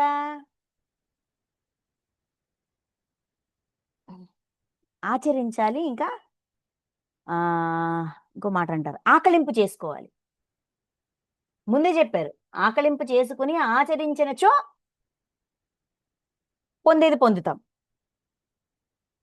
అని చెప్పారు. కానీ ఓకే, దీని రిజల్ట్ ఇది అవుతుంది అని పైపైన అందించబడిన కర్మ ఫలాల మీదే దృష్టి ఉంటుంది. కర్మఫలములను ప్రశంసించి వేదవాక్యముల యొక్క బాహ్యార్థములు, బయట మీనింగ్. ఇప్పుడు భగవద్గీత ఉంది, సంస్కృతం తెలిసిన వాడు దాన్ని ట్రాన్స్లేట్ చేయగలడు. తెలుగుని ఇంగ్లీష్లోకి ట్రాన్స్లేట్ చేస్తే ఆ తెలుగు పదానికి సరి సమానమైన ఇంగ్లీష్ పదాన్ని పెట్టేస్తే సరిపోతుంది. ట్రాన్స్లేషన్ వేరు, దాని యొక్క ఆంతర్యం వేరు. బాహ్యార్థముల యందే ప్రీతి వహించరు. బయట కనిపించే అర్థాన్ని పట్టుకుంటారు, పదాల యొక్క అర్థాన్నే పట్టుకుంటారు, వాటి అంతరార్థము జోలికే పోరు. దీని ఆంతర్యం ఏంటి? కృష్ణుడు అంతటి వాడు చెప్పాడు అంటే ఇది కేవలం వేదాలో దీనికో సంబంధించి కాదు, ఇంకేదో ఉంది ఇందులోన. Learn to read between the lines అని ఒక స్టేట్మెంట్ ఉంటుంది. ఈ లైన్స్ మధ్యలో ఉన్న ఆంతర్యాన్ని చదవగలగాలి, అందులో దాగి ఉన్న రహస్యాన్ని కనిపెట్టగలగాలి. ప్రతి సెంటెన్స్ బయట బాగానే ఉంటది. ఇప్పుడు మనం వింటున్న మనకి తెలిసిన కొన్ని నీతి సూక్తులు, పదాలు, తాడి దన్నేవాడు ఉంటే వాడు తల దన్నేవాడు ఉంటాడు, ఇలాంటి పదాలు అర్థం మాత్రమే మనకు తెలుసు, ఆంతర్యం తెలియదు. ఆంతర్యం తెలుసుకుంటే మనం దానికి తగ్గట్టు ప్రవర్తిస్తాం. అందుకే బయట అర్థాన్ని పట్టుకోవద్దు, పైన కనిపించే బాహ్యార్థములను పట్టుకోవడం వల్ల వివేకాన్ని, విచక్షణని ఇంకా మెరుగుపరచలేకపోతున్నాం. ఆంతర్యంలోకి వెళ్ళండి, దాని యొక్క లోతుల్లోకి చూడండి. అంతరార్థముల జోలికే పోరు. స్వర్గమునకు మించినది ఏదియూ లేదనియు అదియే పరమప్రాప్యమనియు వారు భావింతురు. అంటే స్వర్గప్రాప్తి వస్తుంది, సుఖాలు వస్తాయి, సంతోషాలు వస్తాయి అని చెప్తారు కదా. అయితే అదే సమస్తం అనుకుంటాం, ద హయ్యెస్ట్ లెవెల్ అదే, అంతకు మించి ఇంకేమీ లేదు అనే భావనలోకి వెళ్ళిపోతాం. స్వర్గప్రాప్తి వస్తే ఇంకన్నీ వచ్చినట్టే కదా అనుకుంటాం. స్వర్గానికి మించిన పరమ ప్రాప్యమైనది, అంతకు మించింది ఉంది అనే ఆలోచన వరకు కూడా వెళ్ళరు. ఇది పొందితే చాలు, సుఖం పొందితే చాలు, సంతోషం పొందితే చాలు, ఆ స్వర్గం మీద ఇక్కడే ఉంది, ఇలాగ రకరకాల ఆలోచనలు అన్నమాట భావింతురు. క్షణికములైన ప్రాపంచిక భోగైశ్వర్యముల అందరి ఆసక్తితో వివిధ సకామ కర్మలను ప్రోత్సహించుచు. క్షణికములైన ప్రాపంచిక భోగైశ్వర్యములు, ప్రపంచంలో పొందే, ఈ ప్రపంచంలో పొందాలనుకునే భోగాన్ని, ఐశ్వర్యాన్ని ఆసక్తితో, అంటే నాకు ఐశ్వర్యం కావాలి, నాకు భోగం కావాలి, నాకు హ్యాపీ లైఫ్ కావాలి అనే ఉద్దేశంతో సకామ కర్మలు చేస్తారు. అంటే దుష్కర్మలు దాటి మంచి పనులు, పుణ్యకర్మలు. ఇప్పుడు పూజలు, యజ్ఞాలు, దానాలు, ధర్మాలు, ఇవన్నీ ఏంటి? పుణ్యకర్మ కోసమే కదా మనం చేస్తున్నాం. ఎందుకు పుణ్యకర్మ పోగు చేస్తున్నాము? స్వర్గప్రాప్తి కోసం. ఇక్కడ పుణ్యకర్మ దేనికి చేస్తున్నాం? స్వర్గప్రాప్తి కోసం. సకామ కర్మలను ప్రోత్సహించు ప్రీతిని గూర్చు ఇచ్చకప్పు పలుకులు పలికెదరు. నేను ఒక పిడిగడ అన్నం ఎవరికైనా ఇస్తే నాకు పుణ్యం వస్తుంది, నేను పలానా దానం చేస్తే నాకు పుణ్యం వస్తుంది. ఇచ్చకపు పలుకులు ఎక్కడో వింటాం, విన్నదాన్ని మనం నెమరవేస్తుంటాం. ఈ పని చేస్తే దానం పుణ్యం వస్తుంది, ఆ పని చేస్తే పుణ్యం వస్తుంది, ఈ పని చేస్తే పుణ్యం వస్తుంది. ఏదో గుడ్డిలో మెల్ల పాపం చెయ్యట్లా, పుణ్యం వరకు వచ్చాం. అయితే అక్కడే ఉండిపోతామా? అది కూడా దాటమంటారు. పాపకర్మ చెయ్యట్లేదు, హాని చెయ్యట్లేదు, అంతవరకు సంతోషం. Very good. ఎవడికి వెరీ గుడ్? కృష్ణుడికా? ప్రపంచానికా? మన తోటి వాళ్ళకా? మనకి వెరీ గుడ్. ఎందుకంటే ఇక్కడ పాపపు చిట్టా పెంచే కొద్దీ దాన్ని అనుభవించడానికి జన్మల పరంపర కూడా పెరుగుతుంది కదా. ఎవరికి లాభం ఇక్కడ? పాపం చేయకుండా ఉంటే, హింస చేయకుండా ఉంటే, హాని చేయకుండా ఉంటే మనకే లాభం. ఎదుటివాడి దృష్టిలో చెప్పట్లేదు ఇవన్నీ, మన దృష్టి కోసమే, మన మన మన లెర్నింగ్ కోసం ఇవన్నీ అందించబడుతున్నాయి. సరే, సకామ కర్మలు చేస్తున్నారు, పుణ్యం వస్తుంది, స్వర్గం వస్తుంది, మంచి జన్మ వస్తుంది, వచ్చే జన్మలో మంచి భర్త వస్తాడు. ఇది మాత్రం భలేగుంటది అసలు. ఈ జన్మలో మంచి పనులు పెద్ద నోములు వ్రతాలు ఇవన్నీ చేస్తే వచ్చే జన్మలో మంచి భర్త వస్తాడు. అంటే ఎక్కడున్న భర్త అంగీకరిస్తున్నావా? ఒక సినిమాలు ఎక్కడ అన్నారు, ఓహో వచ్చే జన్మలో మంచి మొగుడు రావాలని ఇప్పుడు నా డబ్బులని ఖర్చు పెడతావా? ఇది ఒక డైలాగ్ విన్నాను నేను. అంటే అలాగా ఇక్కడ ఆగిపోతున్నాం. ఆయన ఏమంటారంటే చేసేది చెడ్డ పని కాదు కాబట్టి మంచిదే, కానీ అక్కడే ఆగిపోక అర్జున, అక్కడే ఆగిపోకండి. దానికి మించినది కూడా ఒక లెవెల్ ఉంది. మనం ఒక స్థితికి వెళ్ళామంటే ఆ స్థితిలో ఉండిపోకూడదు. ఆ స్థితి నుంచి నెక్స్ట్ స్థితి, ఇంకొంచెం ముందుకు వెళ్ళు. బాహ్యార్థముల యొక్క ఆ స్వర్గ సుఖాల దగ్గరే ఆగిపోతున్నారు, కానీ అంతకు మించింది ఉంది. పరమానందం అనేది ఒకటి ఉంది. అది పొందాలి అంటే నిష్కామ కర్మయోగం చెయ్యాలి. చూడండి నెక్స్ట్, ఇచ్చకప్పు పలుకులు. మనకు మనం చెప్పుకుంటాం, ఇచ్చేస్తే పుణ్యం, ఇచ్చేసేద్దాం, ఇది చేస్తే ఈ పుణ్యం వస్తుంది, హ్యాపీగా ఉండొచ్చు, స్వర్గం వస్తుంది, మరణం తర్వాత జీవితం బాగుంటది, ఆ తర్వాత మంచి జన్మ వస్తుంది అనుకుంటుంటామా లేదా? అవే ఇచ్చకప్పు పలుకులు. మనకు మనం చెప్పుకుంటుంటాం కదా, చెప్పుకుంటూ మరీ చేస్తూ ఉంటాం. ఆ ఇచ్చకపు మాటల ఉచ్చులో పడిన భోగైశ్వర్యాసక్తులన్న అజ్ఞానుల బుద్ధులు భగవంతుడి లక్ష్యముగా గల సమాధి నుండి స్థిరముగా ఉండదు. స్వర్గాన్ని మించినది కదా భగవంతుడి యొక్క సాన్నిధ్యం, దైవంగా మారడం. చూడండి, భగవంతుడు లక్ష్యముగా గల, నేను దైవంగా మారాలి అనే లక్ష్యం అన్నిటికంటే ఉత్తమమైనది, ఉన్నతమైనది. ఆ లక్ష్యం వైపు దృష్టి వెళ్ళట్లేదు. ఆ ఇచ్చకపు మాటల ఉచ్చులో పడిన భోగైశ్వర్యాసక్తులైన అజ్ఞానుల బుద్ధులు ఈ గొప్పల కోసం, ఈ పేరు ప్రఖ్యాతుల కోసం, ఈ పుణ్యకర్మ అనే భావనతో, స్వర్గప్రాప్తి, మరణం తర్వాత స్వర్గప్రాప్తి వస్తుందనే భావనలతో ఈ ఇచ్చకపు మాటల ఉచ్చులో పడి, భోగము ఐశ్వర్యము అనే మాయలో పడి, అజ్ఞానం వలన దైవంగా మారాలి అంటే, చూడండి భగవంతుడు లక్ష్యం, నేను దైవంగా మారాలంటే లక్ష్యాన్ని కూడా మనం చూడట్లేదు, గమనించట్లేదు. మన ఫైనల్ డెస్టినేషన్ అది దైవంగా మారడం. ఆ డెస్టినేషన్ అనేది మర్చిపోతున్నాము. సమాధి అందు స్థిరముగా ఉండదు. భగవంతుడు లక్ష్యముగా గల సమాధి అందు స్థిరముగా ఉండదు. సమాధి స్థితిలో ఉండి సమాన భావాన్ని, సమభావాన్ని డెవలప్ చేసుకోలేకపోతున్నాము అని చెప్తూ, ఇదయ్యా పొరపాటు. ఎక్కడ పొరపాటు చేస్తాం? సరే, అందరం పనులు చేస్తున్నాము, మంచి పనులు చేస్తున్నాము, పుణ్యకర్మలు చేస్తున్నాము, స్వర్గప్రాప్తి కోసం చేస్తున్నాం, ఇంతకు మించి ఏముంది? ఇక్కడ ఏమంటారు, నువ్వు మరణిస్తే వేరే స్వర్గం వస్తుంది, నువ్వు జయిస్తే నీకు రాజ్యభోగాలు వస్తాయి. ఆ మాట వచ్చింది కదా, అందుకని కృతనిశ్చయుడివై యుద్ధం చెయ్యి అని చెప్తారు. స్వర్గమే సమస్తమా అంటే దానికి మించింది ఉంది. దైవంగా మారడం అనేది ప్రతి మానవ జన్మ యొక్క లక్ష్యం, ప్రతి ఆత్మ యొక్క లక్ష్యం. ఆ లక్ష్యాన్ని నెరవేర్చుకోవడానికి జీవాత్మలు రిలీజ్ చేస్తుంది. జీవాత్మల శరీరాన్ని తీసుకొని జన్మల పరంపరలోన అనుభవ జ్ఞానాన్ని పొందుతూ ఆ స్థితికి వెళ్ళడానికే ప్రయత్నం చేస్తాయి.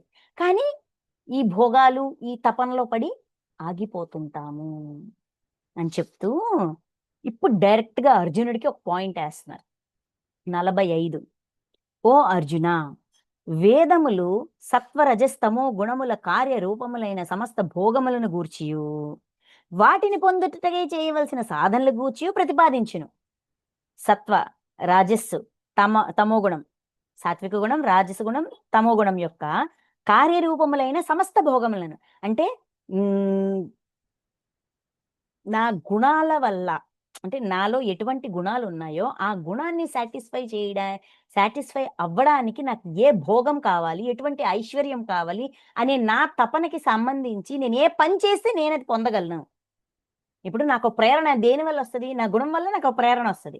ఆ ప్రేరణని సాటిస్ఫై చేయడానికి నేనేం పనులు చెయ్యాలి, ఆ భోగాన్ని పొందడానికి, ఆ ఐశ్వర్యం పొందడానికి నేనేం పనులు చెయ్యాలి అనే క్వశ్చన్తో భోగములను గూర్చియు వాటిని పొందుటకై చేయవలసిన సాధనలు గూర్చియు ఆ భోగాన్ని పొందడానికి ఎటువంటి సాధనలు చెయ్యాలి ప్రతిపాదించును.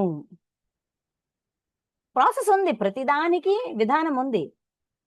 ఏం కావాలంటే ఏం చెయ్యాలి. ఇప్పుడు ఒక ఏంటిది ఉద్యోగంలో పెద్ద పోస్ట్ కావాలి. ఇలాంటి ఇలాంటి పూజ చెయ్యండి, అలాంటి పూజ చెయ్యండి, లేదంటే ఇలాగ 10 మందికి అన్నదానం చేయండి. ఇవన్నీ ఏంటి? ఏదో పొందడానికి మనం చేస్తున్నాం. ఇక్కడ చూడండి, ముందు చేస్తాం, తర్వాత చేస్తాం. కాకపోతే ఉద్దేశాన్ని బట్టి దాని యొక్క అకౌంట్ మారిపోతుంది. ఇది కావాలంటే ఇది చెయ్యాలి, ఆ లెక్కలు తీస్తున్నాం, ఆ లెక్కతో చేస్తున్నాం. నీవు ఆ భోగముల ఎడల వాటిని సాధనల యందు ఆసక్తిని త్యజింపుము. నువ్వు ఆ భోగం వైపు వెళ్ళకు, దాన్ని పొందే సాధన వైపు వెళ్ళకు. అసలు వాటన్నిటి మీద నువ్వు దృష్టి తీసేయి, ఆసక్తిని వదిలేయి. ఏమిస్తే ఏం పొందుతాము, ఏ భోగం కోసం ఏ పూజ చేయాలి, ఏ వ్రతం చేయాలి, ఏం చెయ్యాలి, ఏం పొందాలి, ఇవన్నీ పక్కన పెట్టేయి. అయితే ఏం చెయ్యాలయ్యా? హర్ష శోకాది ద్వంద్వములకు అతీతుడవు కమ్ము. హర్షము, శోకము, ఈ 2 ద్వంద్వాలు, ఒకదానికొకటి ఆపోజిట్. అతీతుడవు కమ్ము. వచ్చిందా, పోయిందా, విపరీతమైన ఆనందం, విపరీతమైన బాధ నీకు సంబంధం లేదు, నీకు అవసరం లేదు. ఎందుకంట? నిత్యుడైన పరమాత్మ యందే స్థితుడవు కమ్ము. ఈ ప్రాపంచిక విషయాలన్నిటి నుంచి బయటకొచ్చి పరమాత్మ యొక్క అనుసంధానం కోసం తపనపడు. దైవంతో కనెక్ట్ అవ్వడానికి తపనపడు. నీ ఆత్మతో కనెక్ట్ అయ్యి ఏ హోంవర్క్ తెచ్చుకున్నావో ఆ హోంవర్క్ కంప్లీట్ చేస్తూ ఆ ప్రణాళికను పూర్తి చేయడానికి తపనపడు. నీ యోగక్షేమల కొరకై ఆరాట పడవద్దు. అయితే మరి నన్నెవడు చూసుకుంటాడు? నన్ను నేను పోషించుకోవాలి. నా యోగము, నా క్షేమము, నా సంరక్షణ, మరి నా జీవితం, మరి దాని సంగతి ఏంటి? ఎవడొచ్చి పోషిస్తాడు నాకు? నా జీవితం ఎలా గడుస్తుంది? నీ క్షేమముల కొరకై ఆరాట పడవద్దు. నీ ఆరాటము నా జీవితం ఎలా గడుస్తుంది, నా భౌతిక జీవితం ఎలా గడుస్తుంది, దాని మీద ఆరాటం పెట్టక్కర్లా. అంతఃకరణమును వశమునందుంచుకొనుము. మరి ఆరాట పడపోతే ఎలాగండి బ్రతుకు గడుస్తుంది? బ్రతుకు గడవాలి కదా. అంతఃకరణమును వశమునందుంచుకొనుము. ఈ ప్రణాళిక నేను ఎందుకు తెచ్చుకున్నాను? ఈ కర్మబంధాలు నేను ఇప్పుడు యుద్ధం చేయాల్సిన అవసరం నాకెందుకు వచ్చింది? ఈ రాజ్యం కోసం నేను ఎందుకు తపన పడుతున్నాను? వీళ్ళు నాకు అన్నదమ్ములు అయిన వాళ్ళు అయ్యుండి వీళ్ళు నాకు శత్రువులుగా ఎందుకున్నారు? నాకు ఇటువంటి పరిస్థితి ఎందుకు వచ్చింది? నాకు విద్య నేర్పించిన గురువుకు ఎదురుగా నిలబడాల్సిన స్థితి నాకు ఎందుకు వచ్చింది? నాకు నచ్చిన తాతని ఎదిరించి నేను నిల్చోవాల్సిన అవసరం నాకు ఎందుకు వచ్చింది? ఇటువంటి పరిస్థితిలో నేను ఎందుకు ఉంచబడ్డాను? ఈ కారణాలు తెలియాలంటే ఎవడు చెప్తాడు? అంతఃకరణం వశమునందుంచుకో. అంతరంగంలోకి చూడు, కారణాన్ని వెతుకు, కారణానికి తగ్గట్టుగా ఇక్కడ పనిచేస్తే భోగము, ఐశ్వర్యం అన్ని సంగతి పక్కన పెట్టండి, మన యోగము, క్షేమము దానిమట్టుగా జరుగుతుందా లేదా? జరుగుతుందా లేదా? జరిగి తీరుతుంది. మనకి విశ్వాసం లేదు.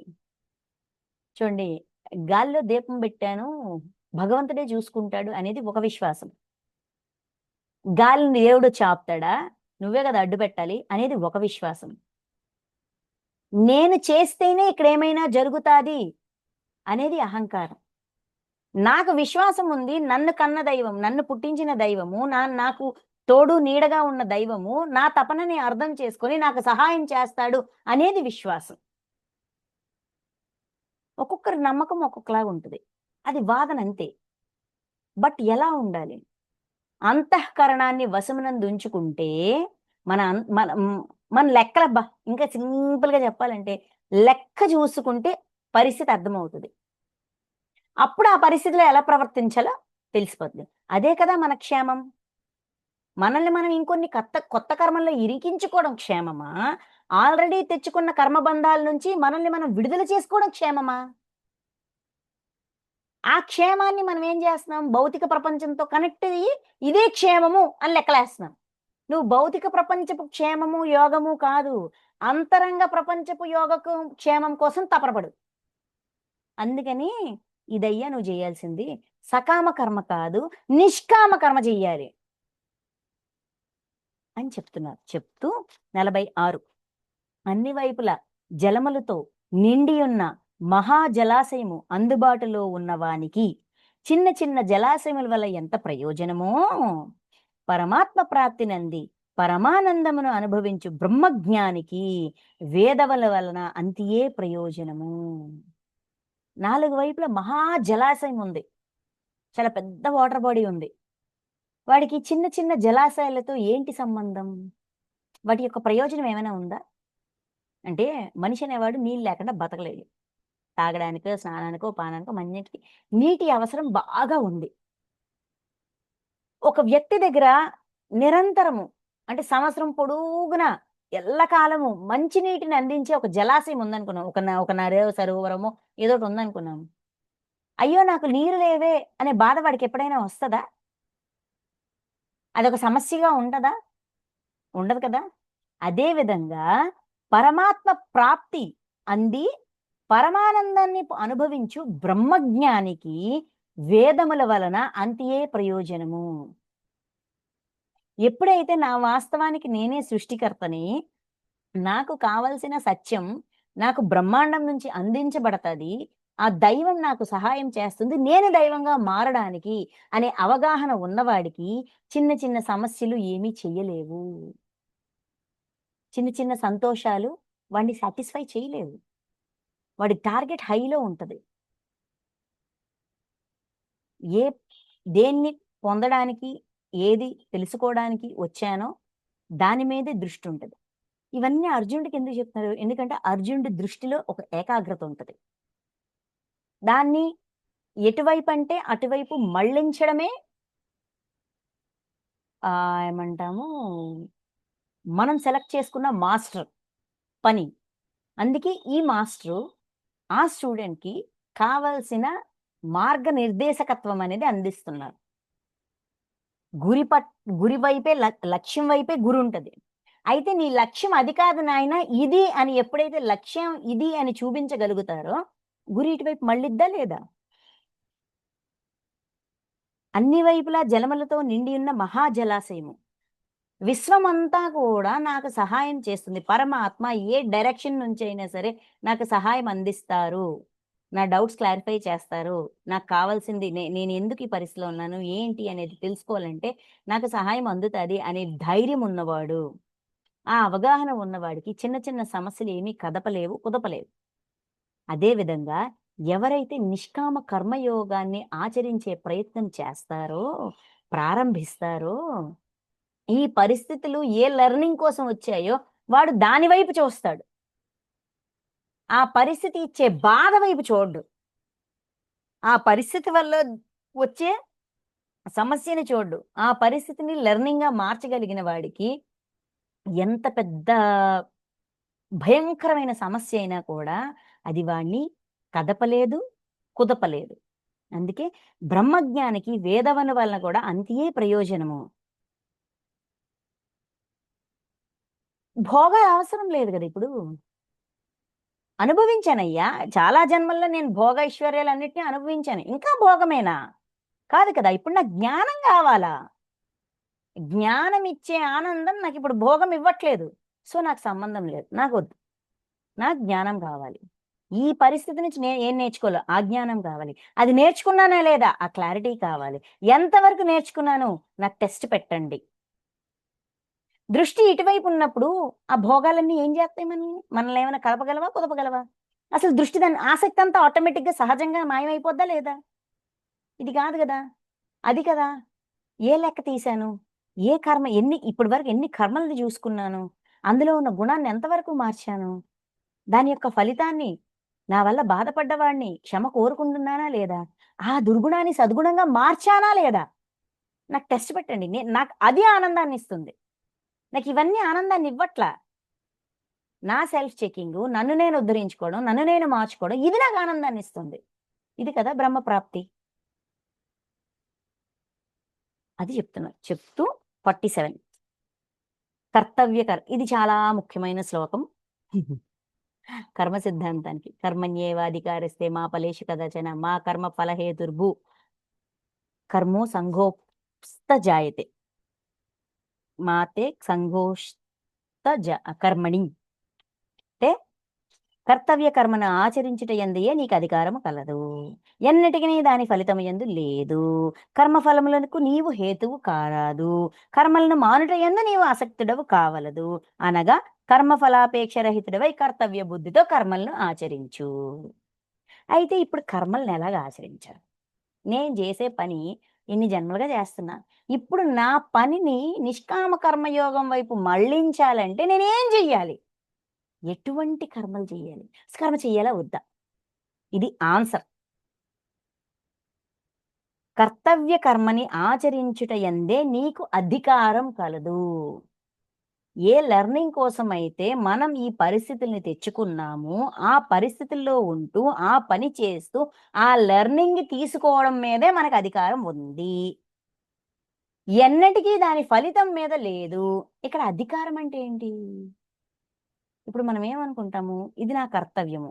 ఒక గృహిణిని, ఇంటి పని, పిల్లలకు కావాల్సింది, అత్తమామలకు కావాల్సింది, భర్తకు కావాల్సింది, ఇటువంటి పనులన్నీ చేయడం నా బాధ్యత. ఇది నా కర్తవ్యం అనుకొని చేస్తా ఉంటా. చేస్తా ఉంటా. చేస్తా ఉంటా. కర్తవ్యంగా భావించి చేస్తున్నప్పుడు నేను ఇంత పని చేస్తున్నాను, ఇంత సహాయం చేస్తున్నాను. కనీసం నా కోసం నాకు అవసరమైనప్పుడు ఏమీ చెయ్యట్లేదు అని అధికారాన్ని చూపిస్తామా లేదా? అయితే ఇక్కడ కృష్ణుడు ఏమంటారు? పని చేయడం నీ డ్యూటీ. చేస్తున్నావు. చెయ్యి. కానీ ఆ రిజల్ట్ అనేది ఎవరి కోసం చేస్తున్నావో వాడి నుంచే రావాలని అధికారం చూపించకు. ఇప్పుడు నేను ఏ అనే వ్యక్తిని. నేను బి అనే వ్యక్తికి హెల్ప్ చేశాను. ఇప్పుడు మనం ఏమనుకుంటాం? మనం చేసే పనే మనం చేసే సహాయం అనుకుంటాం. సేవ అనుకుంటాం. కర్తవ్యం అనుకుంటాం. నేను నా శక్తిని, నా శ్రమని, నా సమయాన్ని వెచ్చించి బి అనే వ్యక్తికి సేవ చేశాను. లేదంటే హెల్ప్ చేశాను. ఒక పని చేసి పెట్టాను. ఓకే. ఈ బి అనే వ్యక్తే నాకు మళ్ళీ రివర్స్‌లో హెల్ప్ చెయ్యాలి. నాకు అవసరమైనప్పుడు సేవ చెయ్యాలి. నాకు తన సమయాన్ని, శక్తిని, సామర్థ్యాన్ని వెచ్చించి నాకు నా పట్ల అదే విధేయతతో ఉండాలి అని నేను అనుకోవడం అధికారం చూపించడం. అందుకే ఎన్నటికీ దాని ఫలితముల యందు అధికారం లేదు. ఎందుకు? ఎందుకు? నేను ఎవరి కోసమైతే చేసినా వాడే నాకివ్వాలనే పంతం పట్టొద్దు అంటున్నారు. అయితే మరి ఎలా కుదురుతది? కర్మ ఈజ్ ఎ రిఫ్లెక్షన్. ఏమిస్తే అది పొందుతాం. మనం పని చేశాం. దీని యొక్క ఫలితం ఖచ్చితంగా పొందుతాం. అయితే ఈ వ్యక్తి ద్వారా, ఆ వ్యక్తి ద్వారా అని కండిషన్‌లు పెట్టొద్దు. ఎవడో ఒకడు సమయానికి తగ్గట్టుగా సహాయం అందించబడతది. ఎందుకు అందిస్తున్నారు? ఆల్రెడీ మనం చేశాం కాబట్టి. అందుకే అధికారం చూపించకుండా నీ కర్తవ్యాన్ని నువ్వు నిర్వర్తించు. ఎప్పుడు ఏ సమయంలో ఎవరి ద్వారా అందాలో వాడి ద్వారా అంది తీరుతది. ఈ బి అనే వ్యక్తి ఇవ్వక్కర్లే. సి అనేవాడి నుంచి రావచ్చు, జెడ్ అనేవాడి నుంచి రావచ్చు, జి అనేవాడి నుంచి రావచ్చు, ఎవరి దగ్గర నుంచైనా రావచ్చు. కర్తవ్య కర్మను ఆచరించుట యందునే నీకు అధికారం కలదు. అది నా కర్తవ్యం. ఎందుకంటే నేను లెర్నింగ్ కోసం తెచ్చుకున్నాను. ఆ పని చేస్తున్నాను. అది మళ్ళీ వీడి నుంచే నాకు రిటర్న్ రావాలని నేను ఎక్స్‌పెక్ట్ చేయకూడదు. కర్మ ఫలములకు నీవు హేతువు కారాదు. అంటే ఒక పని చేసేటప్పుడు ఆటోమేటిక్‌గా మనకి భావనలు పుడతాయి, భావోద్వేగాలు పుడతాయి, మన అంతఃకరణం కోరుకుంటది, కోరికలొస్తాయి. ఇవన్నీ జరుగుతాయి. సహజంగా జరుగుతాయి. వాటికి అడ్డుపడకు. గమనించు. ఎమోషన్స్ ఎలా వస్తున్నాయి? ఒక పని చేసేటప్పుడు మనలో ఎమోషన్స్ ఎలా వస్తున్నాయి? ఎటువంటి ఎమోషన్ వస్తుంది? ఎటువంటి భావన ఉత్పన్నం అవుతుంది? వీళ్ళ కోసం నేను ఇంత చేశాను. కనీసం నన్ను గుర్తించట్లేదు. నాకు అవసరమైనప్పుడు ఎవరు నిలబడట్లేదు. ఇటువంటి భావోద్వేగాలు, భావనలు ఏంటంటాము, స్పృహ, కోరిక, ఎక్స్‌పెక్టేషన్ ఇవన్నీ వస్తుంటాయి. కర్మ ఫలాలు ఇవన్నీనా. ఒక పని చేసాం, దాని యొక్క ఫలితాన్ని ఎక్స్‌పెక్ట్ చేస్తుంటాం. అయితే ఎక్స్‌పెక్ట్ చేస్తున్న ఫలితం మీద ఒక గమనిక ఉండాలి. ఆ గమనిక ఉన్నప్పుడే ఇదేంటి నేను ఇలా ఆలోచిస్తున్నాను, నా కోసం కదా నేను చేస్తుంది, వాడి కోసం చేస్తున్నానా? కాదు కదా! అని మళ్ళించగలగాలి. కాదు, కాదు, కాదని బ్లంట్‌గా కొట్టి పారేయొద్దు. అది చెప్తున్నారు. అంటే ఒక పని మమత వస్తది, ఆసక్తి వస్తది. తర్వాత వాసనలుంటాయి. వీళ్ళ నుంచే కావాలి. అంటే ఇప్పుడు ఇంకా సింపుల్‌గా చెప్పాలంటే తల్లిదండ్రులు, బిడ్డలు ఉన్నారు. తల్లిదండ్రులు బిడ్డల్ని కన్నాక వాళ్ళు కడుపులో పడ్డ దగ్గర నుంచి వాళ్ళ మీద ఎక్స్‌పెక్టేషన్స్ పెడతారు. వీడు నాకు నా ముసలి వయసులోన నాకు చేదోడు వాదోడవుతాడు. వీడు నాకు ఈ విధంగా ఉపయోగపడతాడు. వాడు నాకు ఆ విధంగా ఉపయోగపడతాడు. ఈ పిల్ల ఈ విధంగా ఉపయోగపడతది. ఇలాగ ఎక్స్‌పెక్టేషన్స్ పెట్టుకుంటా పోతాం. పెడతామా? తర్వాత వాళ్ళు పెద్దవాళ్ళవుతారు. వాళ్ళు ఆ ఎక్స్‌పెక్టేషన్‌కి తగ్గట్టుగా రిజల్ట్ ఇవ్వకపోతే వీళ్ళకి పెయినొస్తది. వాడా రిజల్ట్ ఎప్పుడిస్తాడు? వాడికి కూడా అదే సేమ్ రుణం ఉంటేనే వాడిస్తాడు. ఇప్పుడు వీళ్ళ కింద చేయాల్సిన సేవా రుణం అనేది మనకుంది కాబట్టే వాళ్ళని సంతానంగా తెచ్చుకొని, వాళ్ళ కింద మనం సేవ చేసి, వాళ్ళ కోసం గడించి, పోషించి, చేసి, పెంచి ఒక ప్రయోజకుల్ని చేశాం. ఎందుకు చేశాము? అంతకుముందు వాళ్ళకి చేయాల్సింది మనం చేయలేదు గాబట్టి. అక్కడితో అది కట్ అయింది. గత జన్మ కర్మ ఈ సేవతో క్లోజ్ చేయాలి. ఈ అకౌంట్‌ని యాక్చువల్‌గా ఇక్కడ క్లోజ్ చేయాలి. కానీ ఇది ఇక్కడ క్లోజ్ చేయడం మానేసి, నేను నీకు చేశాను కాబట్టి నువ్వు నాకు చెయ్యాల్సిందే అని పందెం బట్టి కూర్చుంటాం. వాడికి అదే రుణం ఉంటే వాడు చేస్తాడు. కానీ వాడికి ఆ రుణం లేదనుకోండి, మనం ఎంత ఎక్స్‌పెక్ట్ చేసినా వాడు చేయలేడు. వాడికి పరిస్థితులు ఆ విధంగా అనుకూలించవు. వాడికి మనసులో ఉండుండొచ్చు. నేను చూసుకోలేకపోతున్నానని బాధుండొచ్చు. కానీ వాడి పరిస్థితులు వాడికి అనుకూలించవు. ఎందుకంటే వాడి లెక్కది కాదు. సో, చేసిన సేవకి నేనింత హెల్ప్ చేశాను, నేనింత పని చేశాను, దానికి తగ్గ ఫలితము ఇంకెవరి ద్వారానైనా అందించబడతది. కానీ మనమేంటి దానికి కూడా అడ్డుపడతాం. ఎవడు చేసినా ఒప్పుకోం. వాడే చెయ్యాలి. ఇలాగే మన లెర్నింగ్‌ని మనం కోల్పోతున్నాం. ఈ విడుపు, బంధం నుంచి విడుపు అనేది రావట్లేదు. పాత రుణాన్ని తీర్చుకోవడానికి వస్తాం. అది పూర్తిగా కంప్లీట్ చేయడం మానేసి, కొత్త రుణాల్లో మనల్ని మనం ఇరికించుకుంటాం. మన చుట్టూ ఉన్న వాళ్ళని ఇరికిస్తాం. అందుకే హేతువు కారాదు. అలాగని కర్మలను మానుట యందు నీవు ఆసక్తుడవు కావలదు. పెంచుతున్నాము, ఖర్చు పెడుతున్నాము, ఇవన్నీ చేస్తున్నాము. రేపు పొద్దున్న ఆడు చూడకపోతేనో అందుకని ఆడిని గాలికొదిలేద్దాం. ఆడిని పట్టించుకోవద్దు. ఎలా పోతే మనకేంటి? మనం సేఫ్‌గా ఉండాలి. ఈడికింత డబ్బు ఖర్చు పెట్టిన తర్వాత రేపు ఆడు చూడకపోతే అప్పుడు నేను గడించను లేను, చెయ్యను లేను. సంతానంగా తెచ్చుకున్నామంటే పూర్తి బాధ్యత వహిస్తామని వాగ్దానం చేసి తెచ్చుకున్నాం. ఎవడి కోసం చెయ్యం. చెయ్యడం వరకే మనకు అధికారం ఉంది. కర్తవ్య కర్మని ఆచరించుట యందే అధికారం ఉంది. ఫలితం మీద లేదు. ఎవ్వడి ద్వారా అయినా రావచ్చు. వీళ్ళ నుంచే రావాలి, వాళ్ళ నుంచే రావాలని ఎక్స్‌పెక్టేషన్ తీసేయాలి. ఆ సమయానికి మనకి రుణముంది, మనకెవరైనా సాయం చేయాలి అనే లెక్క ఉంటే ఎవడైనా వచ్చి సాయం చేస్తాడు. లేదు మనం నిష్కామంగా మనం హోల్ హార్టెడ్‌గా చేశాము. మనకి హోల్ హార్టెడ్‌గా సమయానికి తగ్గ సహాయం అందించబడతది. ఎందుకంటే ఇది రిఫ్లెక్షన్. నువ్వు నువ్వు చేశావా? నువ్వు చేయలేదా? అనేది ఉండదు. ఇచ్చింది పొందుతాం. ఈ ఫార్ములా ఒకటుంది కదా! ఈ భూమి మీద. ఏమిస్తే అది పొందుతాం అనే ఫార్ములా ఉంది కదా! అందుకనే ధైర్యంగా బతకొచ్చు. మన పని మనం జేసుకోవచ్చు. ఎవడు చూస్తాడు? ఎవడు చేస్తాడని మనకి సంబంధంలే. జరిగేది జరిగిద్ది. విశ్వం ఉంది గదా! అది చెప్తున్నారు. అనగా ఫలాపేక్ష రహితుడవై కర్తవ్య బుద్ధితో కర్మలనాచరించు. కాబట్టి ఫలితం మీద అధికారాన్ని చూపించుకో. ఫలితం మీద ఆశ కూడా పెట్టుకోకు. ఎందుకంటే అది waste of energy. Waste of time. అది ఆల్రెడీ తయారైపోద్ది. పని చేస్తున్నప్పుడు ఫలితం తయారైపోద్ది. రిఫ్లెక్ట్ అయ్యి వచ్చేస్తది. ఏ పక్క నుంచొస్తదో మనకి ఎరుకుంటే మనకర్థమవుతది. నేను నిన్న ఒక వ్యక్తితో అన్న కఠినమైన మాట ఇంకొకడి నోటి నుంచి నాకొచ్చింది.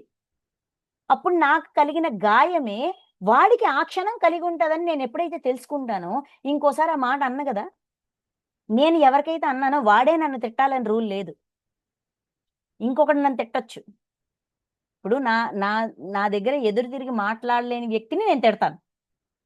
వాడు ఎదురు తిరిగి సమాధానం ఇవ్వలేడు. ఊరుకుంటాడు. అదే విధంగా నేను ఎదురు తిరిగి మాట్లాడలేని వ్యక్తి నుంచి నాకు మాట తిరిగి వస్తుంది. ఇక్కడ సిచ్యువేషన్ సేమ్ ఉంటది, పర్సన్ మారుతారు. అందుకని ఏమిస్తది పొందుతామంటే వాడికి ఎంత గాయం అయ్యిందో అంత గాయాన్నిచ్చే పర్సన్ ద్వారానే నేను పొందుతాను. అదే విధంగా ఎంత సహాయం చేశామో అంతే సహాయం అందించగలిగిన పరిస్థితిలో ఇంకో వ్యక్తి ద్వారా ఇంకెవరి ద్వారానో పరమాత్మ ఎవరి ద్వారానో అందిస్తారు. ఈ విశ్వాసం మనకి విశ్వం మీద ఉండాలి. మనల్ని సృష్టించిన సృష్టికర్త మీద ఉండాలి. ఆ విశ్వాసంతో మనం పనిచేసుకుంటూ పోవాలి. అదే నిష్కామ కర్మయోగం. అందుకు చేయమంటున్నారు. ఊరికే చేయమనట్లే. నిష్కామం, నిష్కామం, నిష్కామం 10 సార్లు ఊరికే చెప్పట్లే. అవసరం లేదు. అధికారం చూపించుకో. పని చేసుకుంటూ పో. సహాయం చేసుకుంటూ పో. సేవ చేసుకుంటూ పో. రుణం ఉంది కాబట్టి చేస్తున్నాం. మనమేం ఊరికే చేయట్లేదు. మనమేం అంత అమాయకులం గాదు. ఊరికే సేవలు చేసేయడానికి. చాలా తెలివైనోళ్ళం. లెక్కుంది కాబట్టి చేస్తున్నాం. లెక్క లేకపోతే అసలు వైపు కూడా కళ్ళు తిప్పి చూడం. అంత తెలివైనోళ్ళం. అందుకని భ్రమల ప్రపంచం దాటి సత్యాన్ని చూడడం తెలుసుకోండి. మనకి అదృష్టం ఏంటంటే కర్మలెక్కలు చూసుకునే అవకాశం, కళల ద్వారా చూసుకునే అవకాశం ఉంది. అందుకే ప్రతి ఒక్కరికి కూడా ఇప్పటి వరకు ఇక్కడున్న ప్రతి ఒక్కరు చాలా దుష్కర్మలు చూసుకున్నారు.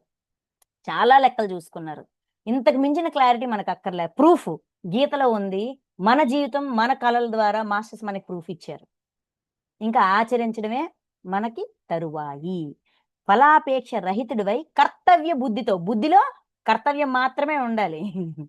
ఫలాపేక్ష ఉండకూడదు. ఫలాపేక్ష రహితుడివై కర్తవ్య బుద్ధితో కర్మల్ని ఆచరించు. బుద్ధిలో ఇది నా కర్తవ్యము, అందుకే చేస్తాను. అంతకు మించి ఇంకేం లేదు. ఫలితం లేదు, ఇంకోటి లేదు, ఇంకోటి లేదు, భోగం లేదు, ఆసక్తి లేదు, ఏం లేదు. జస్ట్ ఇది నా కర్తవ్యం, అందుకే చేస్తున్నా. కర్తవ్యం దేనికి? నేర్చుకోవడానికి. నేర్చుకోవడమే నా కర్తవ్యం. Learning is my duty. అదే నా కర్తవ్యం. ఆ పని నుంచి నేనేం నేర్చుకుంటున్నాను అని బుద్ధిలో ఈ సత్యాన్ని స్థాపన చేస్తే సహజంగా నిష్కామ కర్మయోగాన్ని ఆచరించగలుగుతాము. చెప్తూ 48. ఓ ధనుంజయ, యోగస్థితుడవై ఆసక్తిని వీడి నిష్కామ కర్మయోగాన్ని ఎలా ఆచరించాలి? రూల్ చెప్పారు, అక్కడ ఫార్ములా ఇచ్చారు. How to do the sum process. యోగస్థితుడవై ఆసక్తిని వీడి సిద్ధి అసిద్ధుల ఎడ సమత్వ భావమును కలిగియుండు. కర్తవ్య కర్మలను ఆచరించు. ఈ సమభావముని యోగమని అందరు. అంటే మనం చెయ్యాల్సిన పనులు చేసుకుంటూ మన కర్తవ్యాన్ని నిర్వర్తిస్తూ కూడా సమభావాన్ని మనం అలవర్చుకోవచ్చు. సమబుద్ధి రూపయోగం అన్నారు కదా. ఓకే. యోగ స్థితుడిపై ఆసక్తిని వీడి అంటే విశ్వంతో కనెక్ట్ అయ్యి, అంటే మన అట్లీస్ట్ మన ఆత్మతో మనం కనెక్ట్ అవ్వాలి. అప్పుడు మనం చేసే పని మీద మనకు ఆసక్తి వదులుతాం. లేదంటే నేను ఇంత సర్వీస్ చేస్తున్నాను, ఇన్ని క్లాసెస్ చెప్తున్నాను, ఇంత ధ్యానం చేస్తున్నాను, ఇంతమందికి మెసేజ్లు ఫార్వర్డ్ చేస్తున్నాను, ఇవన్నీ లేస్తాయి. అందుకే ఆసక్తిని వీడు. యోగంలో స్థితంగా ఉండు. ఇది నా కర్తవ్యం అనే భావనలో స్థితంగా ఉంటూ సిద్ధి అశుద్ధుల ఎడ సమత్వ భావనను కలిగి ఉండు. సిద్ధించింది, సిద్ధించలేదు అంటే మనం అనుకుంటాం, నేను ఇంత సాధన చేశాను, ఈరోజు నాకు ఇది దక్కాలి, దక్కి తీరాలి, ఇంత ఇంత సమయం లోపల నేను ఈ స్థితికి వెళ్ళిపోవాలి అని కొన్ని టార్గెట్లు ఫిక్స్ చేసుకుంటాం. మేబీ ఆ సమయానికి ఆ టార్గెట్ రీచ్ అవ్వలేకపోవచ్చు. అంటే మనం చేసిన సాధన చేసాం కానీ మనం కోరుకుంది మనకి దక్కకపోవచ్చు. అటువంటప్పుడు బాధపడకూడదు. అది సిద్ధించింది, సిద్ధించలేదు అనేది ఒక టైం ఫ్రేమ్ ఫిక్స్ చేయడం వల్లే మనకు ఆ ఫీల్ వస్తుంది. టైం లైన్స్ ఫిక్స్ చేయొద్దు. ఆ టైంకి అది కంప్లీట్ అయితే సిద్ధించిందంటాం, కంప్లీట్ అవ్వకపోతే సిద్ధించలేదంటాం. ఈ రెండు అవసరం లేదు. ఏ సమయానికి ఏది పరిపూర్ణం అవ్వాలో, ఏది రావాలో ఆ సమయానికి అది వస్తుంది. సంకల్పం చేశాం, వదిలేయండి. అది ఎప్పుడు రావాలో అప్పుడు వస్తుంది. మనకు అర్హత దొరికింది, మన మన దానికి తగ్గట్టుగా అర్హత పొందిన రోజు మనకు వస్తుంది. అర్హత ఉన్నా రాలేదు, మేబీ వెయిట్ చెయ్యాల, మళ్ళీ సిద్ధించేంత వరకు వెయిట్ చేయాలి. కానీ నాకు సిద్ధించలేదు అనే ఇన్ఫీరియారిటీలోకి వెళ్ళకూడదు. అందుకే సిద్ధి అసిద్ధుల ఎడ సమత్వ భావము. సిద్ధించినా సిద్ధించకపోయినా, అంటే ఈ సమయం వరకు నేను అనుకున్నాను, కుదరలేదు, ఇట్స్ ఓకే, ఎప్పుడు వస్తే అప్పుడు వచ్చింది.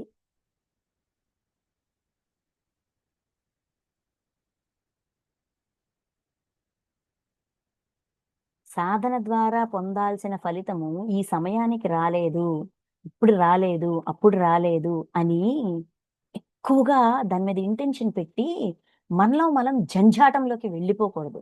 అందులో కూడా సిద్ధి అసిద్ధి ఎడ కూడా సమత్వ భావం, భావాన్ని కలిగి ఉండు. కర్తవ్య కర్మలను ఆచరింపుము. ఏ కర్తవ్యాన్ని పూర్తి చేయడానికి ఈ జన్మ పరంపర, ఈ జన్మ తెచ్చుకొని ఈ పనులు చేస్తున్నామో ఆ కర్తవ్యాన్ని ఎరిగి చెయ్యు. ఈ సమత్వ భావంని యోగమని అందరు. ఇదే యోగం అంటే. సమత్వ భావమే యోగం. భావించడం, సమంగా భావించడం, సిద్ధిని అసిద్ధిని ఏంటిది ఆసక్తిని విడిచిపెట్టడం, ఇది నా కర్తవ్యం అనే భావన, ప్రతిదీ ఒక ఏంటి లెర్నింగ్ గా చూడగలగడం, సమభావంతో కర్తవ్యాన్ని కూడా సమభావంతో చూడగలగాలి. అలా ప్రాప్తిస్తుంది. ఇంకా ఇంకా చూడండి, ఇంకా చెప్తారు. ఈ సమత్వ బుద్ధి యోగము కంటేను సకామ కర్మ మిక్కిలి నిమ్న శ్రేణికి చెందినది.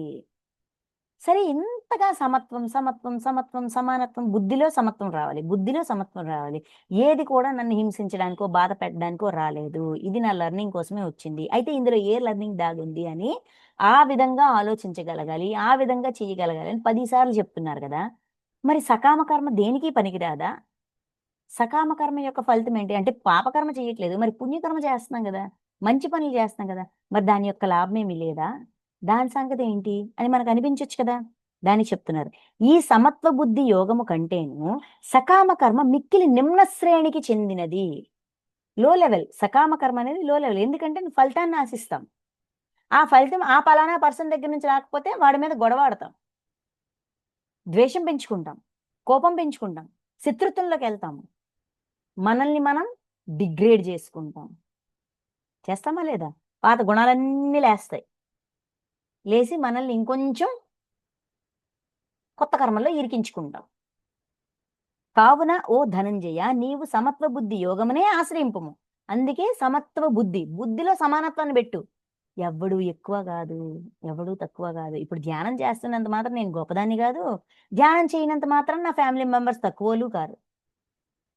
నాకు కుతూహలం వచ్చింది, ఎన్ని జన్మలుగానో డక్కా ముక్కిలు తింటూ ఈ రోజు సిచ్యువేషన్కి వచ్చాను. వాడికి అనిపించినప్పుడు వాడి ప్రయాణం వాడు చేస్తాడు. అయినంత మాత్రాన వాడు ఎక్కువ నేను తక్కువ, లేకపోతే నేను ఎక్కువ వాడు తక్కువ ఎలా అయిపోతాం? అవ్వం కదా. బుద్ధిలో ఈ సమానత్వం లేని కారణంగానే వ్యత్యాసాలు వచ్చి ఆ వ్యత్యాసాలతో మనం నలుగురిని 4 అండం, ఇంకో 10 కాయడం అనేది జరుగుతుంది. ఈ సమత్వ బుద్ధి యోగమునే ఆశ్రయింపుము. ఏలనన ఫలాసక్తితో కర్మలు చేయవాలు అత్యంత దీనులు కృపణులు. ఫలితాన్ని ఆశించి పని చేస్తాము, అది కోరుకున్న ఫలితం దక్కపోతే ఏం చేస్తాం?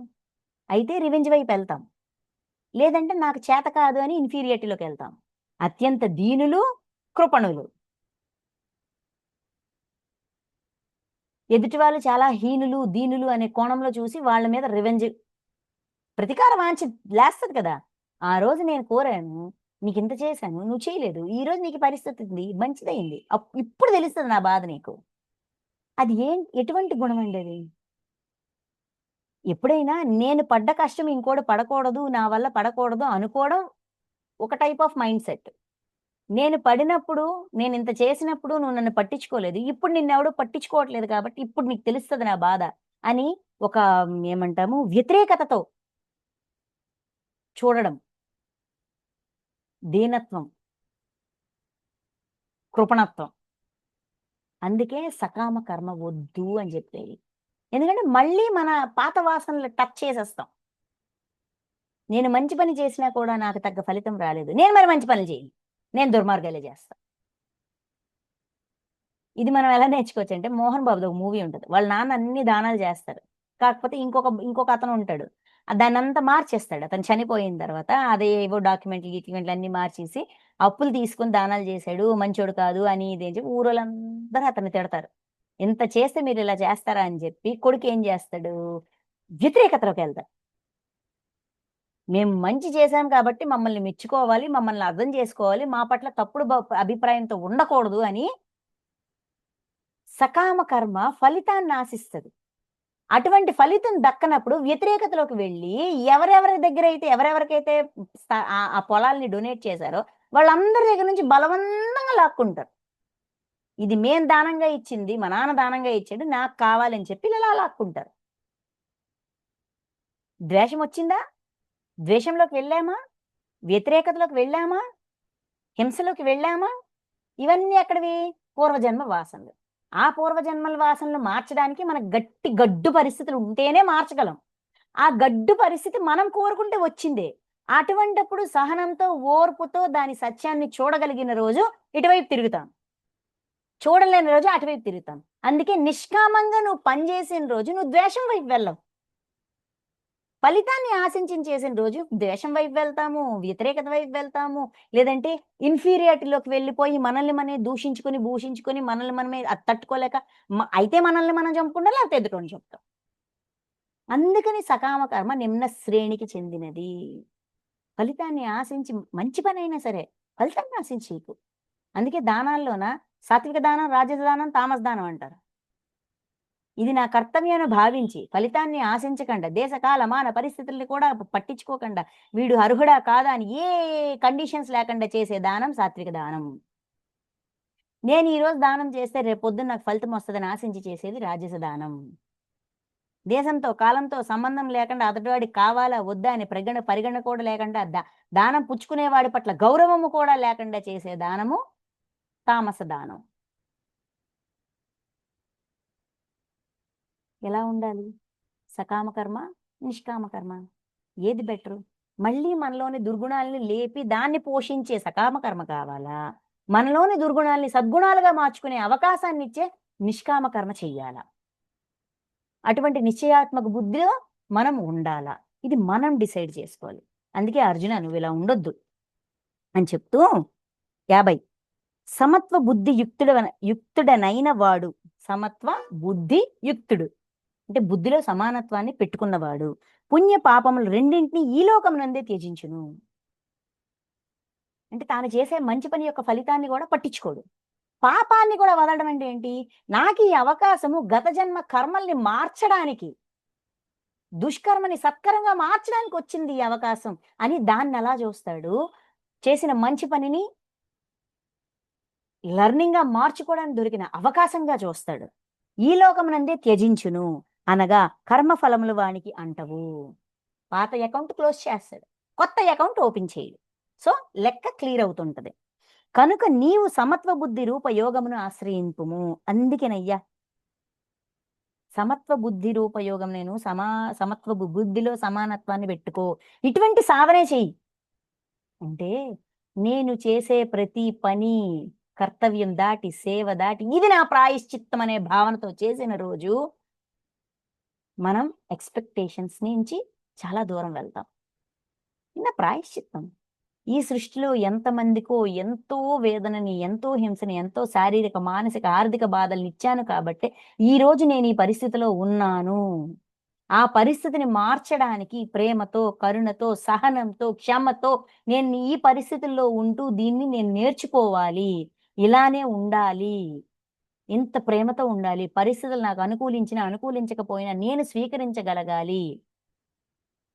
ఇది నా ప్రాయశ్చిత్తం. నా ప్రాయశ్చిత్తం పూర్తి చేసుకోవడానికి నాకు పరమాత్మ ఇంత చక్కటి అవకాశాన్ని ఇచ్చాడు అని నేను చేస్తున్న ప్రతి పనిని గూడా నేను ప్రాయశ్చిత్తంగా చూడగలిగిన రోజు బుద్ధిలో సమత్వం వస్తది. ఇది కర్తవ్యం కాదు. సేవ కాదు. ప్రాయశ్చిత్తం. ప్రాయశ్చిత్తం దేనికి చేస్తాం? పాపానికే చేస్తాం. ఏంటిది? ఏదో అంటారు కదా! ప్రాయశ్చిత్తానికి మించిన ఏదో సంథింగ్ స్టేట్‌మెంట్ గుర్తు రావట్లేదు. అంటే ఆల్రెడీ నేను ఇచ్చిన పెయిన్ ని క్లియర్ చేయడానికి నాకు ఈ అవకాశం ఇవ్వబడింది అనే అవగాహనతో చేసినప్పుడు తెలిసి గాని తెలియక గాని ఎక్స్పెక్టేషన్ పెట్టం, ఫలితం మీద దృష్టి పెట్టం. అది చేయమంటున్నారు. ఇదియే కర్మాచరణమునందు కౌశలము. కర్మని ఆచరించడానికి ది బెస్ట్ ప్రాసెస్ కౌశలము అనగా కర్మబంధముల నుండి ముక్తుడగుటకు ఇదియే మార్గము. పాపక ఏంటిది కర్మ బంధాలు, మన అకౌంట్ ని కర్మచక్రం నుంచి బయటపడాలనుకుంటే ది బెస్ట్ ప్రాసెస్ ఇదే. ప్రాసెస్ అయితే ఇదే. ప్రతిదీ ప్రాయశ్చిత్తంగా తెచ్చుకున్నదే. భార్య, భర్త, బిడ్డ, తల్లి, తండ్రి, అత్త, మామ, గురువు, దైవం, సంస్థ, కుటుంబం, చుట్టపక్కలు, చుట్టాలు, బంధువులు, స్నేహితులు, ఇవన్నీ కూడా ప్రాయశ్చిత్తంగా తెచ్చుకున్న బంధాలే. ఎవరినో ఉద్ధరిస్తున్నాం అనుకుంటాం. ఎవరింటికైనా వెళ్ళి ఏదైనా సహాయం చేస్తే, అబ్బా వీళ్ళకి నేను ఎంత సాయం చేశాను, ఆ రోజు వాడికి అవసరమైంది, నేను సాయం చేశాను, నేను సాయం చేయకపోతే అక్కడ పనే జరగదు, అసలు ఆ టైంకి ఆ ముహూర్తానికి ఆ జరిగేదే జరగదు, నేను వెళ్ళి గబగబా చేశాను కాబట్టి అయింది. ఎందుకు వెళ్ళి గబగబ గబగబ చేసాం? మనకి పని లేదా? అంతకుముందు వాళ్ళకి ఆటంకాలు కలిగించాం కాబట్టి ఇప్పుడు గబగబ గబగబ వెళ్ళి చేసాం. అంతకుముందు ఆ పొరపాటు చేసాం, మళ్ళీ పొరపాటు చేయకూడదు కాబట్టే ఇప్పుడు వెళ్ళి చేసాం. వెళ్ళి చేసినప్పుడు ఏం లేదు, తర్వాత వస్తాయి ఇవన్నీ నా గుణాలు లేస్తాయి ఎక్స్పెక్టేషన్స్ తోటి. అప్పుడు చెప్పుకోవాలి, ఓయ్ అది లేదు, ఇది లేదు, ఏది లేదు, ఇది నా ప్రాయశ్చిత్తం. నేను ఒక పని చేశానంటే ఒక ప్రాయశ్చిత్తం. అక్కడ ఏ జన్మలో వాళ్ళని ఎంత ఇబ్బంది పెట్టాను, ఈ రోజు వాళ్ళు నాకు అవకాశం ఇచ్చారు దాన్ని సరి చేసుకోవడానికి. ఈ అవగాహనతో ఉన్నవాడు కర్మఫలాన్ని ఆశించడు, అధికారం చూపించడు. నేను ఈ పని చేశాను కాబట్టి నువ్వు సుఖంగా ఉన్నావనే అధికారాన్ని చూపించడు. ఆ రోజు సమయానికి వచ్చి నీకు సాయం చేశాను కాబట్టి ఈ రోజు నువ్వు హ్యాపీగా ఉన్నావనే అధికారాన్ని చూపించడు. అధికారాన్ని చూపించి చేసేది నిష్కామ కర్మయోగం కాదు. సమత్వ బుద్ధియుక్తుడైన వాడు పాప పుణ్యములను రెండింటిని ఈ లోకమునందే త్యజించును. రెండింటిని ఇక్కడే వదిలేస్తాం, ఎందుకంటే పాత లెక్క క్లియర్ చేస్తున్నాం, కొత్త లెక్క తయారు చెయ్యం. అనగా కర్మఫలంలో వానికి అంటవు, ఎందుకంటే ఎక్కడ లెక్క అక్కడ క్లియర్ అయిపోతుంది కాబట్టి ఫలితం అనే లెక్కే లేదు. ఏ ఫలితం వచ్చిందా రాని, నాకేం సంబంధం? నేను పని చేయాలి, నేను చేస్తున్నాను, అది వస్తుందా రాని, అది ఎప్పుడు వస్తుందో ఎప్పుడు ఎలాగొస్తుందో నాకేం సంబంధం. నా పని చేయడం నా డ్యూటీ, నేను చేసుకున్నా. కనుక నీవు సమత్వ బుద్ధి రూపయోగమును ఆశ్రమింపము. అందుకే బుద్ధిలో సమానత్వాన్ని పెట్టే ఈ నిష్కామ కర్మయోగ సాధనని చెయ్యు.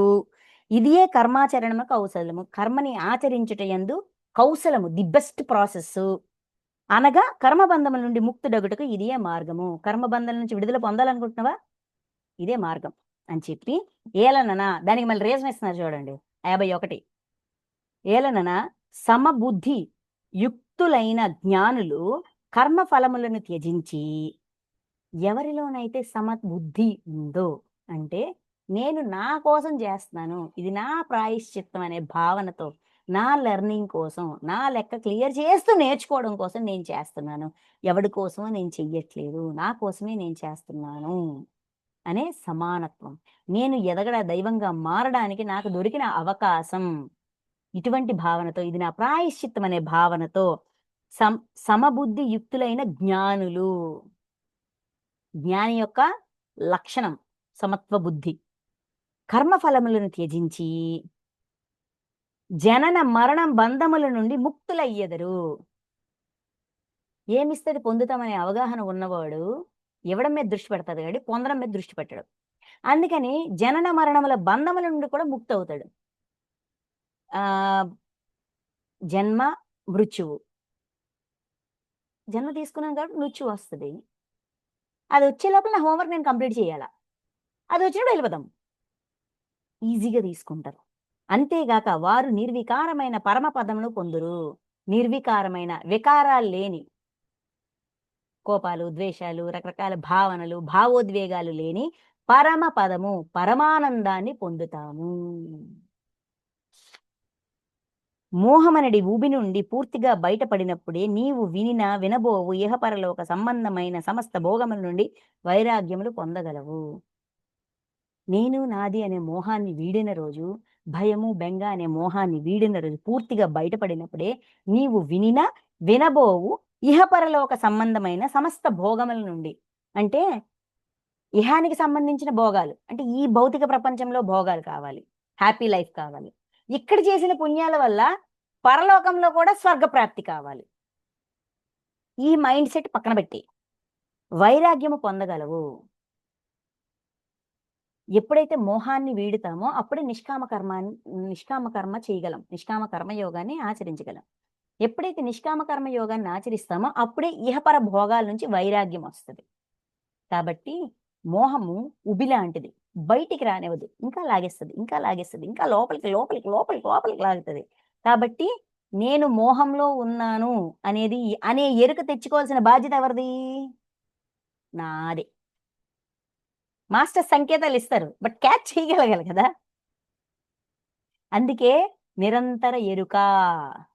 అందుకే టార్కం గారు ఆత్మ పరిశీలన, గమనింపు గమనింపు గమనింపు గమనింపు అంటారు. గమనించు నీ చేష్టల్ని, నీ చేతల్ని, నీ మాటల్ని, నీ ప్రవర్తనని, ఎవరెవరు వచ్చినప్పుడు ఎటువంటి సందర్భాలు ఎలా ప్రవర్తిస్తున్నావు అనేది గమనించు. నిన్ను నువ్వు గమనించుకో. ఒక మూడో వ్యక్తిగా ఉండి గమనించు. జస్ట్ గమనించు, దాని మీద జడ్జిమెంట్ చేయకు, జడ్జి చేయకు, నిన్ను నువ్వు జడ్జి చేయకు. ఇలాంటి దానివా, అలాంటి దాని, నువ్వు ఇలాంటిదాని అనుకోలేదు, అలాంటిదాని అనుకోలేదు, జడ్జి చేయకు. జస్ట్ గమనించు. నువ్వేంటో ముందు నువ్వు తెలుసుకో. పక్కవాడికి తెలియడం సంగతి తర్వాత, అసలు నువ్వేంటో నీకు తెలియట్లా. గమనించు, నిన్ను నువ్వు గమనించు. ఏ చుట్టూ ఉన్న పరిస్థితులు నీ మీద ఎంత ప్రభావాన్ని చూపిస్తున్నాయి, చుట్టూ ఉన్న వ్యక్తులు నీ మీద ఎటువంటి ప్రభావాన్ని చూపిస్తున్నాయి, నువ్వు చూసే మూవీ నీ మీద ఎటువంటి ప్రభావాన్ని చూపిస్తుంది. నిన్ను నువ్వు గమనించుకున్నప్పుడే నీకు అర్థమవుతుంది. ఆ ప్రభావం కావాలా వద్దా అప్పుడు తర్వాత డిసైడ్ చేయొద్దు కానీ, బట్ జడ్జి చేయకు. నిన్ను నువ్వు జడ్జి చేసుకోకు, నీ గురించి నువ్వు కంప్లైంట్ చేసుకోకు. జస్ట్ గమనించు. గమనిస్తే అర్థమవుతుంది. మనం మోహంలో ఉన్నామా, వ్యామోహంలో ఉన్నామా, అహంకారంలో ఉన్నామా, నేను నాదే అనే దాంట్లో ఉన్నామా, నేను ఇంత చేస్తున్నా కూడా నన్ను ఎవడు పట్టించుకోవట్లేదు అన్నట్టుగా ఉన్నామా, నేను చెప్తున్నాను అన్నట్టుగా ఉంటామా, నేను వింటున్నాను అన్నట్టుగా ఉంటామా? నేనేంటి, నేను ఎక్కడ పొరపాటు చేస్తున్నాను నాకు తెలియాలంటే నేనేంటో నాకు తెలియాలి. అందుకని నన్ను నేను గమనించాలి. అందుకని కృష్ణుడు ఏమంటారు, వైరాగ్యం వేడాలి అంటే మోహం అనే ఊబి నుంచి పూర్తిగా బయటపడాలి. అప్పుడు విన్నవి, వినబోయేవి, ఇహపరలోక సౌఖ్యాలు, వాటన్నిటి నుంచి వైరాగ్యం వస్తుంది, విడాలి అని అనిపిస్తుంది. అందుకే ఫైనల్గా 53వ శ్లోకంతో ఆపుతారు. అంటే అక్కడ సాంఖ్యయోగంలో అర్జున విషాద యోగంలో అర్జునుడి యొక్క డౌట్లు, భావనలు, తర్వాత విషయాలు, తర్వాత మళ్ళీ యోగంలోకి వచ్చాక మళ్ళీ అర్జునుడు జ్ఞానిలా మాట్లాడుతున్నావే అనే ప్రశ్న, ఆ ప్రశ్నకు అర్జునుడు ఇచ్చిన సమాధానాలు, తర్వాత అర్జునుడు నేను శిష్యుడును, శరణాగతుడను, నాకు గైడ్ చేయండి, సరైన సజెషన్ ఇవ్వండి అని అడిగిన దానికి ఈ శ్లోకంతో కంప్లీట్ అవుద్ది యాక్చువల్గా. కానీ అర్జునుడు మళ్ళీ డౌట్ అడుగుతారు. అయితే ఈ శ్లోకం ఏంటి? 53వ శ్లోకం. నానా విధములైన మాటలు వినుట వలన విచలితమైన అయోమయమునకు గురి అయిన నీ బుద్ధి పరమాత్మయందు నిశ్చలముగా స్థిరముగా ఉన్నప్పుడే నీవు ఈ యోగమును పొందగలవు. రకరకాల పరిస్థితులు ఎదుర్కొంటుంటాం, మన లోపల రకరకాల ఆలోచనలు వస్తుంటాయి, ఎవరో ఏదో అంటారు, కొన్ని పాతుకుపోతాయి. దానికి తగ్గట్టుగానే నేను సరిగా ఉన్నానా, సరిగా లేనా, ఇది సరి అయిందా, అది సరి అయిందా, సమాజం కొన్ని నేర్పిస్తుంది, కుటుంబం కొన్ని నేర్పిస్తుంది, ఇలా రకరకాలవన్నీ మన బుర్రలో తిరుగుతుంటాయి. అవన్నీ తప్ప అంటే తప్పు కాదు, అది కూడా నేర్చుకోవాలి. అయితే ఫైనల్గా ఏది ఇంపార్టెంట్? ఫస్ట్ ప్రిఫరెన్స్ దేనికి ఇవ్వాలి? విశ్వధర్మానికి ఇవ్వాలా, కుటుంబ ధర్మానికి ఇవ్వాలా, సామాజిక ధర్మానికి ఇవ్వాలా, స్వధర్మానికి నేను నాది అనే దానికి ఇవ్వాలా, దేనికి ఇవ్వాలనేది. అందుకే గురి అయిన నీ బుద్ధి. మన బుద్ధిలో రకరకాల ఆలోచనలు వస్తుంటాయి, ఇది రైటు, ఇది రాంగు, ఇది సరి అయిందా, ఇది సరికందా, ఆలలుగన్నారు, ఈలలుగన్నారు, ఇవన్నీ వస్తుంటాయి. బుద్ధి పరమాత్మయందు నిశ్చలముగా స్థిరముగా ఉన్నప్పుడే, పరమాత్మయందు నిశ్చలముగా స్థిరముగా ఉన్నప్పుడే, ఎప్పుడైతే రకరకాల ఆలోచనలు వస్తుంటాయో అప్పుడు కాసేపు అన్ని పక్కన పెట్టి ఒక్క 10 నిమిషాలు, పావు గంట లేదా గంట సేపు ఆలోచన రహిత స్థితిలో ఉండి, పరమాత్మ నాలో ఇంత జంజాటం నడుస్తుంది, నేనేం చెయ్యాలి, ఇటువంటి పరిస్థితి నాకు ఎందుకు వచ్చిందని వెంటనే మనము ఆయన దగ్గరికి వెళ్ళాల. నిశ్చలంగా స్థిరంగా ఉన్నప్పుడే నీవు ఈ యోగము పొందగలవు. పరమాత్మయందు దైవం ఒక్కసారి మన మన ఆలోచన అటువైపు తిరిగిపోవాలా, అక్కడి నుంచి ఆన్సర్ తెచ్చుకోవాలా. ఇక్కడ ఈ పరిస్థితి రాదు అని ఎవ్వడు గ్యారంటీ ఇవ్వలేడు, రావాలి. పరిస్థితి వచ్చినప్పుడే వెతుకులాట మొదలవుతుంది, అన్వేషణ మొదలవుతుంది. అన్వేషణ చేయకుండా, వెతుకులాట చేయకుండా రియాక్షన్ ఇవ్వద్దు. అది చెప్తున్నారు. అన్వేషణ చెయ్యి. రియాక్షన్ ఏంటిది వెతుకులాట మొదలుపెట్టు. భగవంతుడిని అడుగు, విశ్వాన్ని అడుగు. చట్టం ఉంది కదా! ఇన్ఫర్మేషన్ యాక్ట్ అనే చట్టం ఉంది కదా! ఈ ఈ పరిస్థితి నాకెందుకుంది? నా ఇన్ఫర్మేషన్ నాకివ్వండి. నా రికార్డ్ నాకు చూపించండి. నేను ఈ పరిస్థితి నుంచి ఏం నేర్చుకోవాలి నాకు అర్థం కావట్లే. నాకు బోధపడట్లా. మీరు చెప్పండి. అనగా నీకు పరమాత్మతో నిత్య సంయోగం ఏర్పడును. ఎప్పుడైతే మన కనెక్టివిటీ భౌతిక ప్రపంచ విషయాలు, భోగాలు వీటన్నిటి నుంచి వీడి మన ఆత్మతో, మన పూర్ణాత్మతో లేదంటే మన నమ్మిన దైవంతో, ఆ ఉన్నత లోక మాస్టర్స్‌తో కనెక్టివిటీ నిత్య శాశ్వత సంయోగం. ఇక్కడ క్వెషన్ వచ్చిన వెంటనే అక్కడికెళ్ళి సమాధానం తెచ్చుకోగలగాల. అంత అవేర్‌నెస్ ఉండాల. అంతలా మనల్ని మనం ట్రైన్ జేసుకోవాల. ఇది సమత్వ బుద్ధి. అప్పుడు అనగా నీకు పరమాత్మతో నిత్య శాశ్వత సంయోగం ఏర్పడును అని చెప్తున్నారు. అందుకని సమాన బుద్ధి. జ్ఞానయోగ దృష్టితో చెప్పారు సమత్వ బుద్ధి గురించి. మళ్ళీ కర్మయోగ దృష్టితో సమత్వ బుద్ధి గురించి చెప్పారు. ఆత్మ పదార్థాన్ని ఆయన ఎరుకతో ఉంటూ, శరీరంగా ఉంటూ ఆత్మగా జీవించాలి అంటే కర్మయోగ సాధన ద్వారానే సాధ్యమవుతుంది. అది నిష్కామ కర్మయోగం ద్వారా సాధ్యమవుతుంది. సో, ఇది ఇలా జీవించున్నాడు. వ్యక్తమైనప్పుడు పాటించాల్సిన రూల్స్ అండ్ రెగ్యులేషన్స్ ఇవి. నేను వ్యక్తం అవ్వలేదు. నేను నేర్చుకోవాల్సింది నేను నేర్చుకోవాలి. అందుకొచ్చాను అని ఆత్మతో అనుసంధానం. అక్కడ కూడా ఆత్మతో అనుసంధానం చెప్పారు. ఇక్కడ కూడా ఆత్మతో అనుసంధానం చేయాలి. ఎప్పుడు కూడా మన కనెక్టివిటీ ఏంటంటే అక్కడ ఉండాలి. ఇన్నర్‌గా అభౌతికంతో కనెక్ట్ అయ్యి ఉండాలి. ఔటర్‌గా భౌతిక ప్రపంచ జీవితాన్ని జీవిస్తూ ఉండాలి. అది శరీరంతో ఉండు ఆత్మగా జీవించడం. ఇది చెప్తూ ఇక్కడతో కృష్ణుడు చెప్పాల్సిందంతా చెప్పేశారు. మళ్ళీ అర్జునుడు ఒక క్వెషన్ వేస్తారు. ఆ క్వెషన్‌కి ఇంకో 18 శ్లోకాలు. అక్కడితో ఈ అధ్యాయం పూర్తవుతుంది. అది రేపు మనం డిస్కస్ చేద్దాం. Thank you masters. Thank you so much.